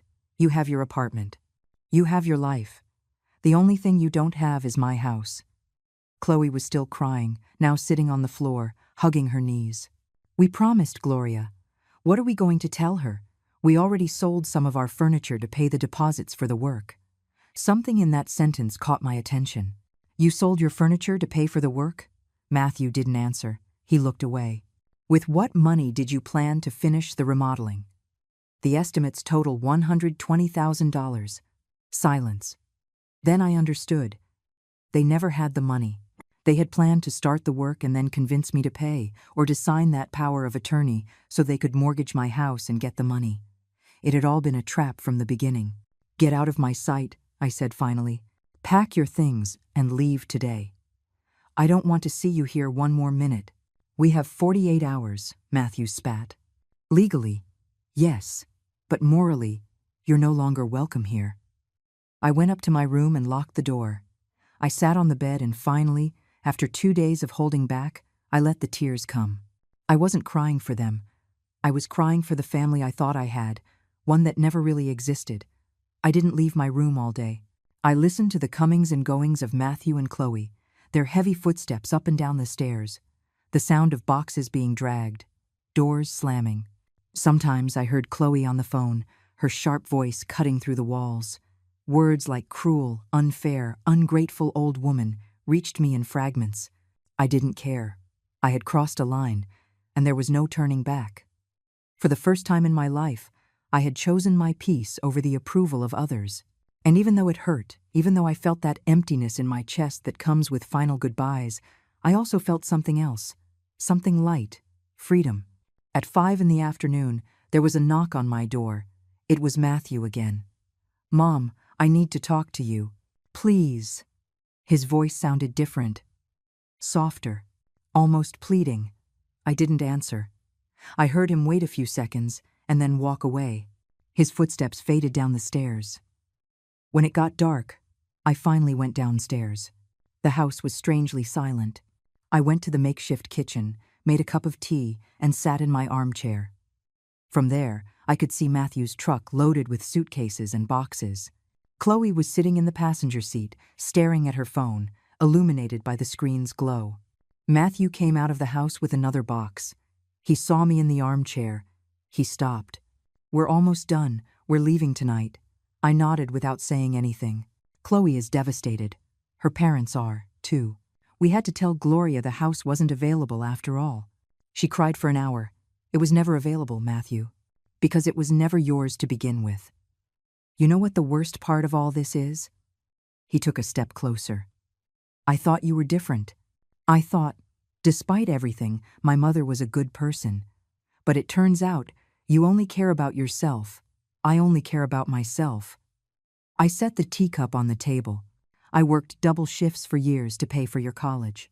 I lent you $30,000 for your car that you never paid back. I paid for your wedding when you said you didn't have enough.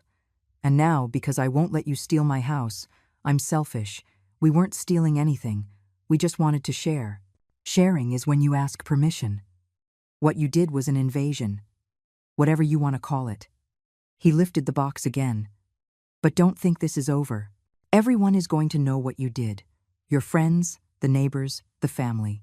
They're going to know what kind of person you are. Tell them whatever you want, Matthew. The truth always comes out." He left without another word. 10 minutes later, I heard the truck's engine. I watched the taillights disappear down the road. And then, for the first time in 2 days, the house was completely silent. My house. My space. Mine again. I stayed up late, walking through the rooms. The master bedroom, torn apart, with half-painted walls and holes in the drywall. The kitchen without cabinets, with wires hanging and the floor torn up. I mentally calculated the damages. Not just the cost to repair, but the time, the effort to find the right workers, to supervise every detail. But it was worth it. It was all worth it if it meant getting my peace back.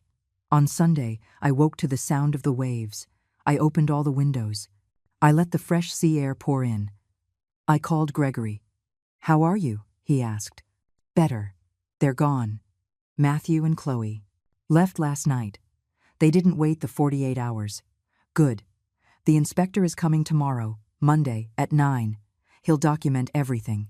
Then we can proceed with the lawsuit for damages. How much do you think it will be?" Hard to say without the assessment, but based on what you told me, between $15,000 and $20,000 easily. Those custom cabinets you had were expensive. The tile floor, too. Not to mention the structural damage to the walls. $20,000. An amount Matthew didn't have. A debt that would follow him for years. Part of me felt a pang of guilt for a second. But then I remembered the power of attorney, the plans to mortgage my house without my knowledge, the way they spoke of me, as if I were a burden. The guilt vanished. "Proceed with everything, Gregory. I want them to pay for every last cent." "I will. I also want to recommend something. Update your will. Now, make everything crystal clear and specific. It's all already in the name of the Retired Nurses Foundation."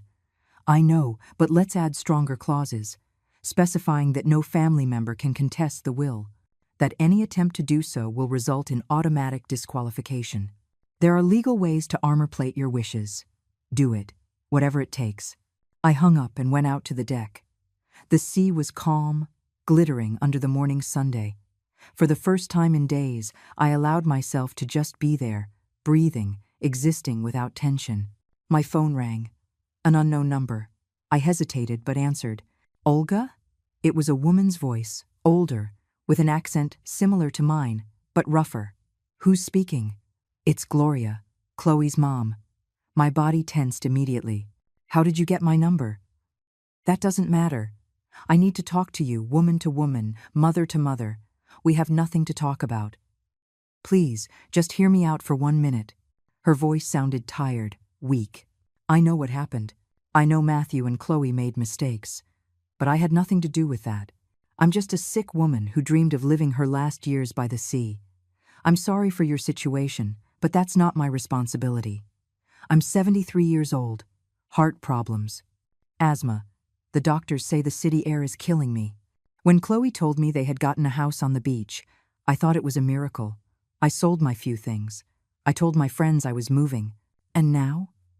And now you have to face the fact that your daughter lied to you, that she promised you something that was never hers to give. You are very cruel. No, Gloria, I'm realistic. And I'm tired of people asking me to sacrifice myself for problems they created. Someday you're going to be old, sick, in need, and then you'll understand. I am already old, Gloria. I'm already at the age where illnesses arrive unannounced. But the difference is, I worked my whole life so I could take care of myself, so I wouldn't have to depend on anyone or ask anyone to give me what isn't theirs. I hung up before she could reply. My hands were shaking, not from fear but from rage. How dare Gloria call me, try to make me feel guilty for not giving away my life savings. The phone rang again, the same number. I didn't answer. It rang 5 more times over the next hour. Then the calls stopped, but the texts began. Gloria, Chloe, even numbers I didn't recognize. All with the same tone. Accusations of cruelty, of coldness, of selfishness. Long, dramatic messages about broken families, shattered dreams, sick old women without a home. I blocked every number, each one, without reading the full messages, without responding. That night, as I ate dinner alone on the deck watching the sunset, my phone vibrated with a notification. Facebook. I had been tagged in a post.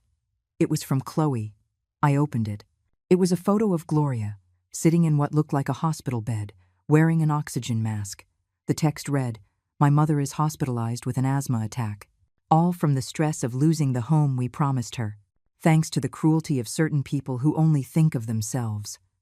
Money and property won't keep you company when you're all alone." It already had 50 comments, mostly from people I didn't know, Chloe's friends, expressing outrage, offering support, cursing the heartless woman. I stared at the post for long minutes. Part of me wanted to respond, to defend my side, to explain everything. But then I remembered something a colleague from the hospital once told me. The people who need to create public drama are the ones who have no valid private arguments. I closed the app without commenting, without liking, without sharing, without responding. Absolute silence, because I knew something Chloe didn't understand yet. The truth doesn't need to scream to be heard. It just needs time and patience. And I had both. On Monday at 9 o'clock sharp, the inspector arrived. He was a man in his 40s, thin, with thick glasses and a tablet in his hand. He introduced himself as Adrian, a state-certified civil engineer. He had a professional camera hanging from his neck and a tape measure on his belt. "Good morning, Mrs. Olga. I'm here for the damage assessment." I let him in. I watched as he went through each room with almost obsessive meticulousness. He took photos from multiple angles. He measured every hole in the walls. He checked the exposed electrical wires. He took non-stop notes on his tablet. He spent the most time in the kitchen. He ran his fingers along the edges where the cabinets had been ripped out. He inspected the water and gas connections left exposed. He took out a moisture meter and ran it along the walls. "There's structural damage here," he said, pointing to a corner. "When they removed the cabinets, they damaged the waterproofing. There's already moisture seeping in. This will require specialized work. How serious is it? If it's not treated soon, in 6 months you'll have mold all over this wall. And repairing mold is 3 times more expensive than preventing the seepage." He continued to the master bedroom. The damage there was even more obvious. The walls were not only half-painted, but they had removed parts of the drywall to modernize according to Matthew's plans. Now there were areas where you could see the bare, vulnerable, porous brick. "Do you have the original invoices for the materials you installed?" Adrian asked. "Yes, I have everything filed." "Perfect. That will help me calculate the exact replacement cost." We spent 3 full hours on the inspection. When he finished, Adrian sat with me at the dining room table and opened a document on his tablet. "I'm going to be honest with you, Mrs. Olga. The damage is considerable. It's not just a matter of reinstalling what they took out. There is structural damage that needs to be repaired first. Moisture seepage, dangerously manipulated electrical connections, gas pipes installed that violate building codes. Give me a number. $32,000. That's my conservative estimate to repair everything to its original state." I felt like I'd been punched in the stomach. $32,000. More than double what Gregory had estimated. "Are you sure?" "Completely. And that's not counting the cost of additional inspections the county will require now that structural damage has been documented. It could easily go up to $35,000. I leaned back in my chair. $35,000. Matthew could never pay that. He worked in sales. He made decent money but lived on the edge, always spending more than he had. This would ruin him financially for years. "I'm going to send the full report to your lawyer today," Adrian continued, "with all the photographs, measurements, and the cost breakdown. If you're going to proceed legally, this is solid evidence." After he left, I called Gregory. $35,000, I said when he answered. There was silence on the other end. "That's much more than we thought." "I know. Olga, I need to ask you something important. Do you really want to go all the way with this?" $35,000 is an amount that could financially destroy Matthew. We're talking about wage garnishments affecting his credit history for years. Are you asking me to forgive him? I'm asking if you're prepared for the consequences, not just for him, but for you. This is going to get public. There will be a trial. It will be in public records. People are going to have opinions. Let them. All right. Then we'll proceed. I'll file the suit this week. Matthew will be served in about 10 days. I hung up and went for a walk on the beach. The sun was high, burning. I walked for an hour, letting the water lap at my feet, feeling the hot sand under my soles. I tried to order my thoughts, my emotions, but everything was a whirlwind. Was I being cruel? Probably. Was I being fair? Absolutely. When I got back to the house, there was a car parked outside. A brown sedan I recognized immediately. It was Lydia, my best friend of 30 years, my colleague from the hospital. She was sitting on the deck, waiting. She was 72, with stark white hair cut in a modern style, and that look of concern I knew so well. "Lydia, what are you doing here?" I heard what happened. Well, part of the story at least. Chloe has been posting all over social media, and you know how it is. Everyone is talking. I sat down next to her. What is she saying? That you threw your son out on the street? That your daughter-in-law's mother is hospitalized from the stress? That you preferred your house to be empty rather than have your family close? She paused. But I know you. And I know that if you got to this point, it's because you had your reasons. I told her everything, every detail. The work without permission, the power of attorney, the plans to mortgage my house, the way they spoke to me. Everything. Lydia listened without interrupting, nodding occasionally. When I finished, she sighed deeply. You did the right thing. You think so? Olga, I've spent 30 years watching you sacrifice for that boy. You paid for his education, his debts, his wedding. And now they wanted your house. Where does it end? When is it enough? But he's my son, and you're his mother, not his personal bank, not his property. You have a right to have boundaries. People hate me on social media. People on social media hate everything. Tomorrow, they'll be outraged about something else. But you have to live with your decisions. Not them. Lydia stayed all afternoon. We made coffee, ate cookies she had brought, and talked about everything and nothing. Her grandkids, my plans to fix the house, the new series we were both watching. When she left at dusk, she hugged me tight. You're not alone in this. Remember that. That night, I checked Facebook again. Chloe's post now had 200 comments. It had grown, gone viral in our local circles. People sharing stories of families destroyed by greed, comparing my case to others, opining without knowing the facts. There were even screenshots circulating. Someone had found my profile and shared my photo, my full name. The comments on those posts were worse. Bitter old woman, I hope she dies alone. That's the face of evil. For the first time, I felt real fear. Not of Matthew or Chloe, but of this anonymous mob of people who hated me without knowing me, who had decided I was the monster in this story, based solely on Chloe's manipulated version. I thought about responding, about posting my own version, showing the photos of the damage, explaining the power of attorney, defending my name. But then I remembered something else Lydia once told me. Never stoop to fight with people who bought tickets to see you fall. I closed the app. I deactivated my Facebook account completely. If people wanted to believe lies, that was their problem. I knew the truth, and the people who really mattered knew it too. On Tuesday, Gregory sent me a text. Lawsuit filed. Matthew will be served on Thursday, 2 days. In 2 days, my son would receive legal documents suing him for $35,000. In 2 days, this would stop being family drama and become an official legal matter, with case files and court dates and real consequences. I made myself a chamomile tea and went out to the deck. The stars were incredibly bright that night. The full moon was reflected on the water, creating a path of silver light. I thought about my husband, dead for 15 years.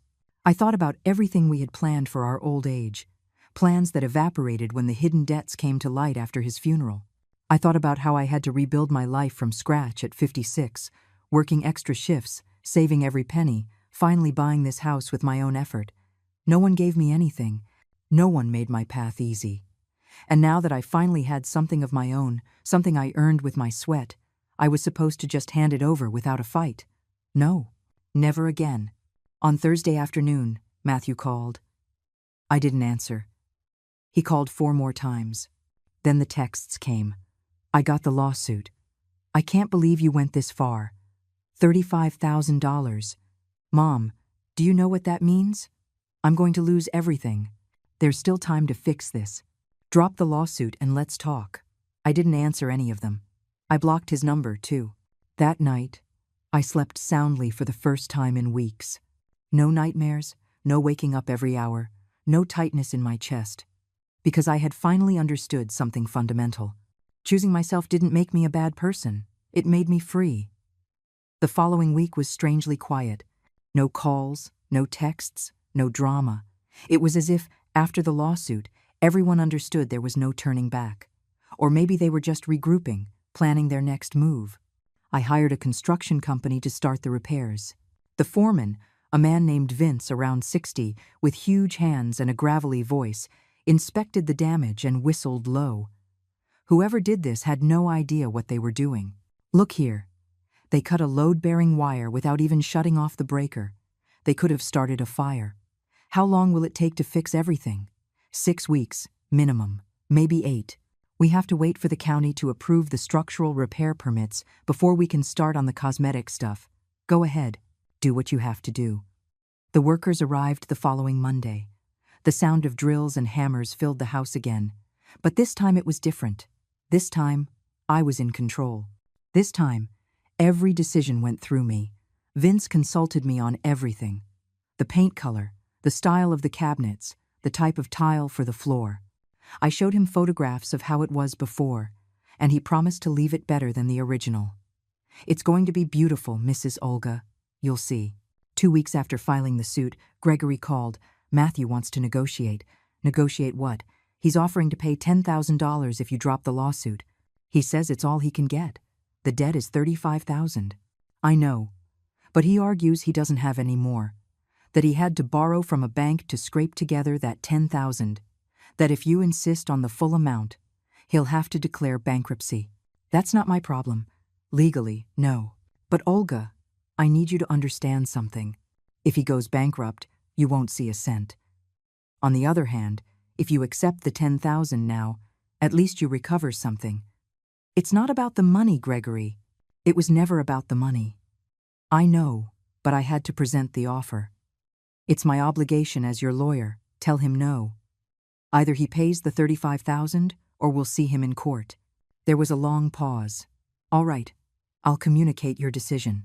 After hanging up, I kept thinking. $10,000. It was more than I expected Matthew to be able to pull together honestly. He had probably borrowed from everyone he knew, hawked things, made desperate financial maneuvers. But accepting that amount would be like saying what he did was okay, that with a little money, he could buy forgiveness. He could erase the invasion, the disrespect, the plans to steal control of my life. No, this was about more than money. It was about dignity. 3 days later, Lydia came to visit again. This time, she brought Clara, another friend from the hospital, a petite woman of 68, with the energy of someone of 40. I came to see how the repairs are going, Clara said, inspecting the kitchen. It looks good, professional. Vince and his team are excellent. We sat on the deck with coffee. Clara looked at the sea for a long moment before speaking. You know, your story made it all the way to the hospital. What? The young nurses are talking about you? At first, many of them believed the social media version, but then some of the ones who worked with you started talking about what you were really like. Your work ethic, your dedication, the years you sacrificed. And what are they saying now? That you did the right thing, that they wish they had your courage to set boundaries with their own families. Clara took a sip of coffee. One of them, Maribel, do you remember her? She said her son took all her savings for a business that never worked out. Now she has to work extra shifts at 70 because she can't retire. I didn't know that. Nobody knows. Because she's ashamed.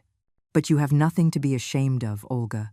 What you did was defend yourself, Lydia added. And the narrative on social media has started to change, too. Someone shared screenshots of conversations where Chloe admitted they were planning the work without your permission. I don't know who it was, but it's going viral. What? Yes? Apparently, someone close to them got fed up with the lies and leaked real messages. Now people are starting to question Chloe's version. That night, I searched online, even though I had sworn not to check social media again. The screenshots were everywhere. WhatsApp conversations where Chloe told a friend, "The old woman won't even find out until it's already done. By then, she won't be able to do anything." Another message where Matthew wrote, "My mom will just have to accept it. After all, it's all going to be mine someday anyway." The comments had changed drastically. Now people were apologizing for judging me. Others were criticizing Chloe for being manipulative. Some were even sharing their own stories of abusive family members. But the most shocking thing was a post from Gloria, Chloe's mother. A long message where she admitted she was never really hospitalized, that the photo was old from another emergency last year, that Chloe had convinced her to use it to generate pity, that she now regretted lending herself to that manipulation. "I should not have allowed my daughter to use my health to attack another woman," Gloria wrote. Olga had every right to protect her property. We were wrong. I read that message 3 times. I didn't feel satisfaction. I didn't feel victory. I just felt a deep exhaustion. All this circus, all this public drama, all this pain could have been avoided if, from the very beginning, Matthew had just had the decency to ask me instead of deciding for me. The next day, I received a call from an unknown number. This time, I answered. "Mrs. Olga?" It was a young woman's voice. Professional. "Yes, I'm a reporter from the local paper. We're doing a story on financial family abuse, and we'd like to interview you about your case." "No, thank you. It would be an opportunity to tell your side directly. Many seniors are going through similar situations, and your story could help them. My story is not for public consumption, and the people who needed to know my side already do. Are you sure? The article is going to be published anyway. It would be better if—" I hung up. I didn't need public validation. I didn't need to be a trend or an example or an inspiration. I just needed my peace. That night, Gregory called me again. Matthew raised his offer to $15,000. He says it's the absolute most he can get without completely ruining himself. What do you recommend as my lawyer? As your lawyer, I'm telling you that accepting guarantees you'll receive something. Going to trial is a long, expensive process, and there's no guarantee you can collect the full judgment even if you win. And as my friend? Gregory sighed. As my friend, I'm telling you that this young man needs to learn that actions have consequences. That he can't destroy someone's property, not even his mother's, and get away with it by paying a fraction of the damage. Then we're going to trial. All right. The date is set for 5 weeks from now. I'm going to need you there, testifying. It's going to be hard, I know, but I've already crossed the point of no return. There's no easy way back. There never was, Olga. From the moment you decided to defend yourself, there was only one way. Forward. I hung up and looked out the window. The repair work was moving along well. The kitchen was starting to take shape again. The master bedroom had smooth walls, ready for paint. Soon, the house would be whole again. Better than before, actually. And I would be whole, too. Different, scarred, but whole. Because I had learned something fundamental in these months. Sometimes, loving means letting go. And sometimes, protecting yourself means being willing to be called cruel. The price of dignity has always been high, but the cost of losing it is infinitely higher. The 5 weeks leading up to the trial passed in a strange mix of routine and anxiety. The repairs progressed perfectly. Vince and his team worked with meticulous precision. The kitchen ended up even better than before, with solid, honey-toned wood cabinets and cream-colored granite countertops. The master bedroom recovered its essence, with walls painted in a soft peach color that caught the morning light. But while the house was healing, I was preparing for the final battle.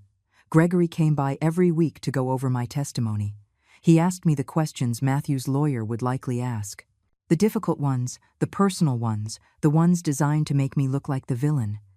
Is it true your son visited you regularly before this? Yes. And that you promised the house would be his inheritance one day? I said that eventually everything would be his when I died. Not that he could take it while I was still alive. But he's your only son. Don't you think it's cruel to sue him for improving a property that will be his anyway? He wasn't improving. He was destroying, and he was doing it without permission, planning to take away control of my own assets. Gregory would nod after each answer. Good. Keep that tone. Calm, but firm. Don't let them provoke you emotionally. The night before the trial, I couldn't sleep. I stayed on the deck until 3 in the morning, listening to the waves, watching the stars, thinking about everything that had led to this moment. The years of sacrifice, the broken promises, the final invasion that shattered any illusion of a functional family. At 6 in the morning, I got up and dressed with care. Black pants, an ivory-colored blouse, a gray blazer that made me look professional and serious. I pulled my hair back into a low bun. No jewelry except my wedding ring. The one I had never taken off, despite everything. Gregory picked me up at 8. The courthouse was 2 hours away. We spoke little during the drive. He reviewed documents on his tablet. I stared out the window, watching the landscape pass by, preparing myself mentally. We arrived at 10. The courthouse was an old concrete building, with hallways that smelled of dampness and old paper. The courtroom was on the 2nd floor. When we walked in, Matthew was already there. It was the first time I had seen him in almost 2 months. He looked different. Thinner, with deep dark circles, his hair grayer than I remembered. He was sitting with his lawyer, a young man in an ill-fitting suit who was shuffling papers with a nervous expression. Our eyes met for a second. In his, I saw something that surprised me. It wasn't hate. It was sadness. A deep sadness, as if he finally understood that this was real, that he had lost something he could never get back. I looked away first. I sat with Gregory on the opposite side of the room. Chloe wasn't there. Gregory had warned me she probably wouldn't come, that she wasn't legally required to since the lawsuit was only against Matthew. But her absence spoke volumes. She had left my son to face the consequences of their joint decisions alone. The judge entered at 10:30. She was a woman in her 50s, with short hair and an expression that revealed nothing. She sat, reviewed the documents, and began. We are here for the case of Olga versus Matthew. Complaint for damages to private property. Mr. Gregory, you may begin. Gregory presented the case with surgical precision. The photographs of the damage projected onto a large screen. The inspector's report. The original quotes proving Matthew had planned $120,000 in work without authorization. The power of attorney I found as evidence of attempted fraud. Every word, every document, every photograph built an irrefutable case. I watched as the judge's expression changed subtly. A slight frown when she saw the destroyed walls. An almost imperceptible shake of her head when Gregory showed the blank power of attorney. Then it was Matthew's lawyer's turn. A kid who couldn't have been older than 30, clearly out of his league, trying to argue that his client's intentions were good, that he just wanted to improve the family property, that the misunderstanding got out of hand. My client acted with the well-being of the entire family in mind, including his mother, he said, in a voice that tried to sound convincing. The planned improvements would have significantly increased the property's value. The judge cut him off. Did your client have written authorization from the owner to perform these improvements? No, Your Honor. But did he consult with the owner before starting the work? The family circumstances are complex. Answer the question, yes or no. No, Your Honor. Continue. The young lawyer tried to change focus, to talk about broken family relationships, generational misunderstandings, about how a mother was destroying her son out of pride. But every argument sounded more desperate than the last. Then it was my turn to testify. I approached the stand. I placed my hand on the Bible and swore to tell the truth. Saturday. I took a deep breath. I looked at the judge, avoiding Matthew's eyes. Gregory asked me the questions we had practiced. I told the whole story. How I bought the house, how much it cost me, what it meant to me, how I arrived to find the unauthorized work. The conversation with Matthew, where he informed me they were moving in permanently. The power of attorney they planned for me to sign. My voice didn't shake. I didn't cry. I presented the facts with the same professional clarity I used at the hospital when reporting on a critical patient's status. Then it was Matthew's lawyer's turn to cross-examine me. "Mrs. Olga, is it true your son visited you frequently before this incident?" "Yes, every 2 or 3 months. And that you had a good relationship?" "I thought we did." "Now I see I was mistaken. Don't you think you're being too hard on your only son? That $35,000 is an amount that could ruin him?" "I think $35,000 is what it costs to repair the damage he caused. I didn't choose that amount. His actions did. But he's your son, and this is my house. A house I bought with 40 years of work. He is my son, but that doesn't give him the right to take what isn't his. Did you ever consider just forgiving him? Letting it go without consequences?" I considered many things. But then I remembered that spending years teaching him that actions don't have consequences is exactly what got us here. I saw Matthew lower his head. His shoulders shook slightly. He was crying silently. Part of me, that maternal part that never fully dies, wanted to get up and hug him, to tell him it would be okay, that I forgave him, that I would drop the lawsuit. But I didn't. Because loving him also meant letting him face the consequences of his decisions. It meant not rescuing him one more time. It meant allowing him to grow up, even if the growing hurt. The cross-examination continued for 20 more minutes. But I answered every question with the same calm. The lawyer finally gave up, and I was allowed to step down. Gregory presented his closing arguments. Matthew's lawyer did the same, with less conviction than when he started. The judge took 15 minutes to review everything. The silence in the room was absolute. You could only hear the hum of the air conditioning and the occasional rustle of paper. Finally, she spoke. "I have reviewed all the evidence presented. The damages to the property are extensively documented. There was no written authorization for the work performed. The attempt to obtain a power of attorney under questionable circumstances is particularly troubling." She paused. She looked directly at Matthew. "Mr. Matthew, regardless of your intentions, you caused significant damage to a property that does not belong to you. The fact that it is your mother's property does not absolve you of legal responsibility." Another pause. "I find in favor of the plaintiff. The defendant is ordered to pay the amount of $35,000 in compensation for damages. You have 6 months to make the payment in full, or a lien will be placed on your assets." The gavel struck the desk. The sound echoed in the room like a thunderclap. I had won. But looking at my son, his head in his hands, crying silently while his lawyer spoke to him in a low voice, I felt nothing like victory. I only felt the weight of a relationship that had died that day in that cold courtroom, and the certainty that there was no going back. I left the courthouse in silence. Gregory walked beside me, satisfied with the result, talking about the next legal steps to ensure collection of the judgment. I barely heard him. My eyes were still seeing the image of Matthew with his head in his hands. Destroyed. "Olga, are you okay?" Gregory asked when we reached the parking lot. "Yes, just tired." "You won. This is what we wanted." "I know, but it didn't feel like winning. It felt like closing a book I never wanted to finish." The drive back was quiet. Gregory tried to make conversation a couple of times, but eventually understood I needed to be alone with my thoughts. We arrived at the house at 4 in the afternoon. The work was completely finished. Vince and his team had left everything spotless before they left. I walked in slowly. The kitchen gleamed with its new cabinets and shining floor. The master bedroom was perfect, with the soft peach-colored walls and my grandmother's armoire restored to its place. Everything was better than before. Perfect, empty. I sat in the olive-green armchair, and for the first time in months, I let the tears come freely.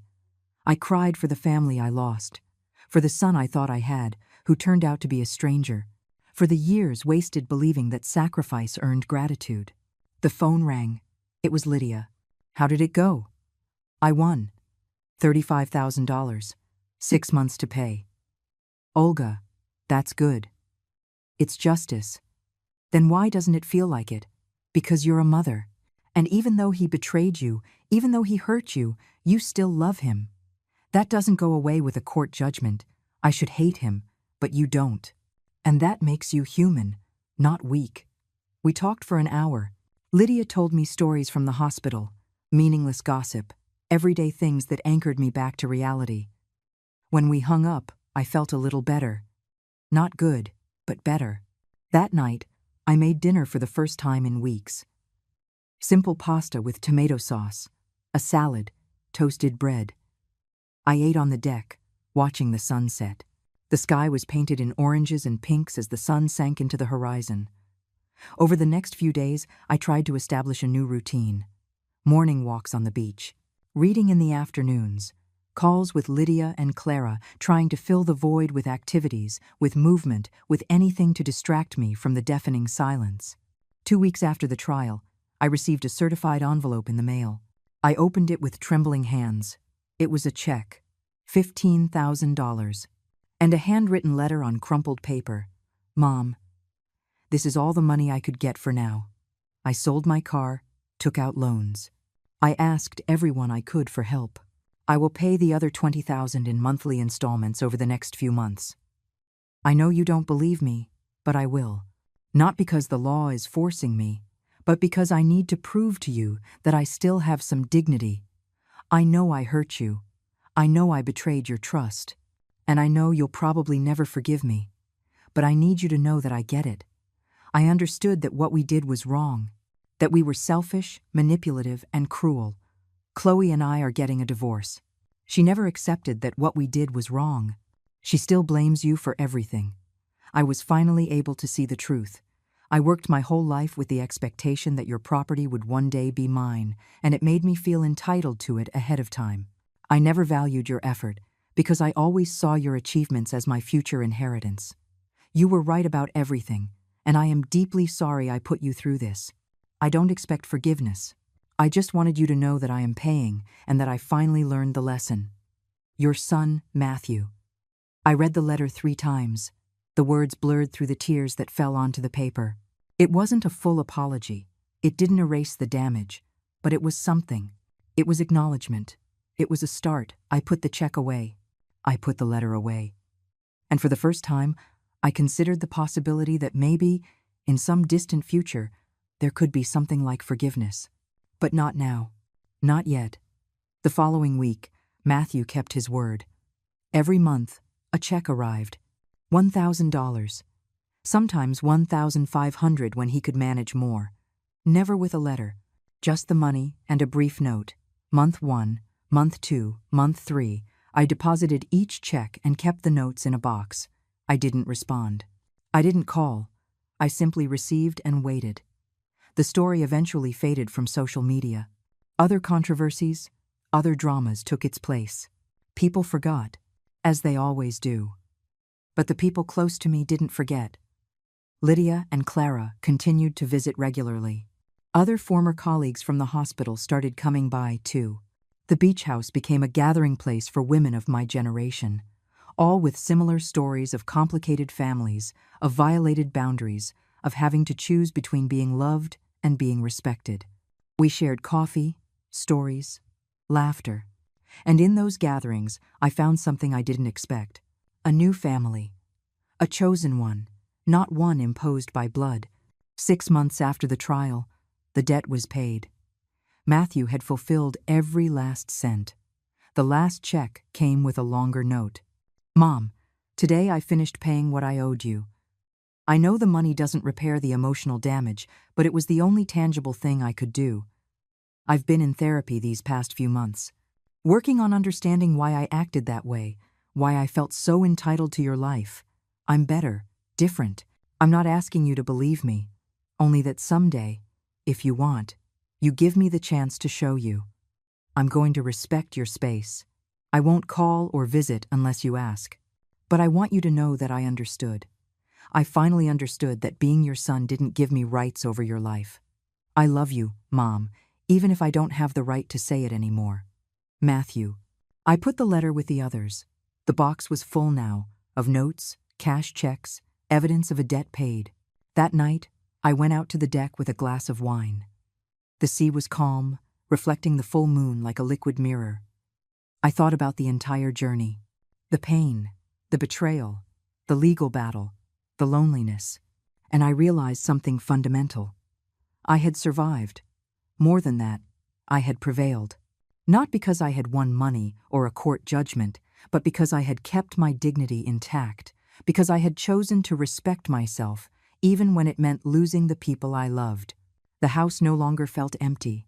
It felt mine. Completely, absolutely mine. Every corner, every wall, every window. Paid for with my effort. Defended with my courage. Inhabited by my peace. And that, finally, was enough. A year after the trial, everything had changed, and nothing had changed. The house was perfect, restored, full of light. I was still there, living my life with a tranquility I hadn't known in decades. I had updated my will, just as Gregory suggested. Everything would go to the Retired Nurses Foundation, with ironclad clauses preventing any family member from contesting it. The house, the apartment in the city, my savings. All of it earmarked to help women who dedicated their lives to caring for others and deserved dignity in their old age, Matthew knew. Not from me, but because legal documents required notifying potential heirs of the changes. He never said a word about it, never asked for an explanation. He simply accepted the consequences of his decisions. We still didn't speak. He respected the space I had asked for. I respected his process of change from a distance. It wasn't forgiveness yet, but it also wasn't the hate I once feared I would feel. It was simply acceptance. Acceptance that some relationships don't survive certain betrayals, and that's okay. One afternoon in October, almost 14 months after it all, I was on the deck reading when I heard a car park. I looked up, expecting to see Lydia or Clara. Instead, I saw the figure of Matthew getting out of a small car I didn't recognize. He looked different, thinner. His hair completely gray now, but with something in his posture I hadn't seen before. Humility. He approached slowly, like someone approaching a wounded animal, careful not to startle. "Mom," he said, when he reached the foot of the deck, "I know I don't have the right to be here. I know you asked for space, but I needed to tell you something in person." I didn't answer. I just looked at him, waiting. "I'm moving. I got a job in another city. It's a fresh start, a chance to build something without the expectations of the past. I wanted you to know before I left. When are you going?" "Next week." I nodded. "I hope it goes well for you." "Me too." He hesitated for a moment. "And I wanted to give you this." He pulled an envelope from his jacket. "It's not money, it's a letter. Read it when you want, or never, if you prefer. But I needed to write it." He placed the envelope on the deck table and turned to leave. Then he stopped. "One last thing. Thank you. For what? For not letting me get away with it. For teaching me the hardest but most necessary lesson of my life. For loving me enough to let me face the consequences." His voice broke, just slightly. "I was a terrible son, but you never stopped being a good mother, even when you had to hurt me to save me." He left before I could answer. I watched his car drive away until it completely disappeared. The envelope sat on the table for 2 days. Every time I walked by, I looked at it, but I didn't open it. Finally, one night after dinner, I did. The letter was 3 pages, handwritten. Matthew detailed his therapy process, the things he had discovered about himself, about how the expectation of an inheritance had turned him into someone who saw his own mother as a temporary obstacle rather than a person. He talked about his divorce from Chloe, about how she never accepted responsibility, and how that finally showed him that he had chosen a partner who reflected his worst qualities. But the last page was what made me cry. "Mom, I spent my whole life expecting an inheritance. Expecting you to give me things. Expecting you to solve my problems. I never once asked what I was giving you. I never valued your company, your wisdom, your unconditional love. I only saw the material things. And when I finally lost everything, when I was left without the car, the marriage, the expectations, I found something I had never looked for. Myself. I discovered that I can build my own life, that I don't need to wait for someone to die to start living.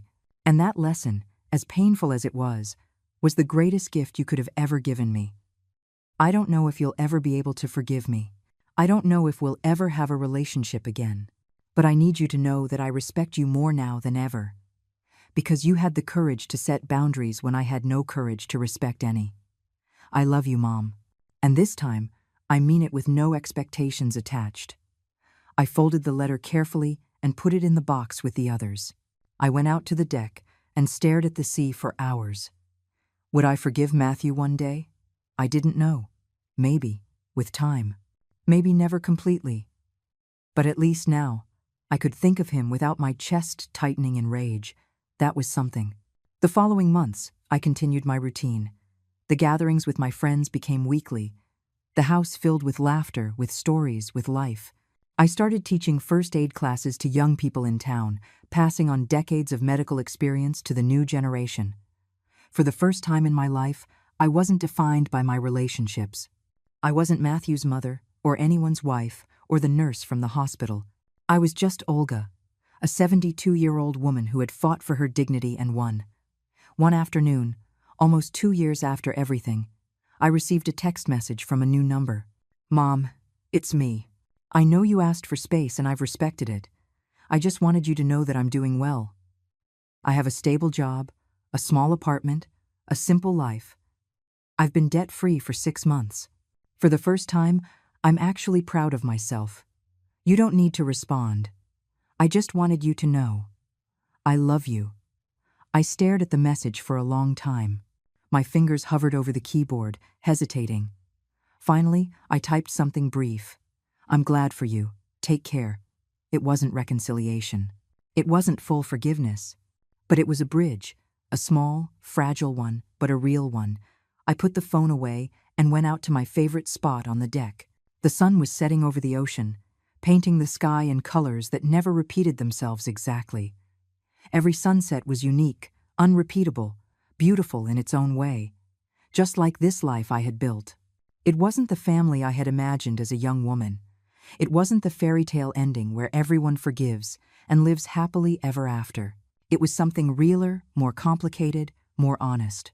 It was a life where I had chosen my peace over the approval of others, where I had defended my boundaries, even if it meant standing alone, where I had learned that love doesn't mean sacrificing yourself until you disappear. The sound of the waves filled the silence. But it was no longer an empty silence. It was a silence full of possibility, of reclaimed dignity, of lessons learned. For the first time in years, the sound of the waves wasn't competing with voices demanding what was never theirs. There was only the sea, the breeze, and me, finally free, finally at peace, finally home.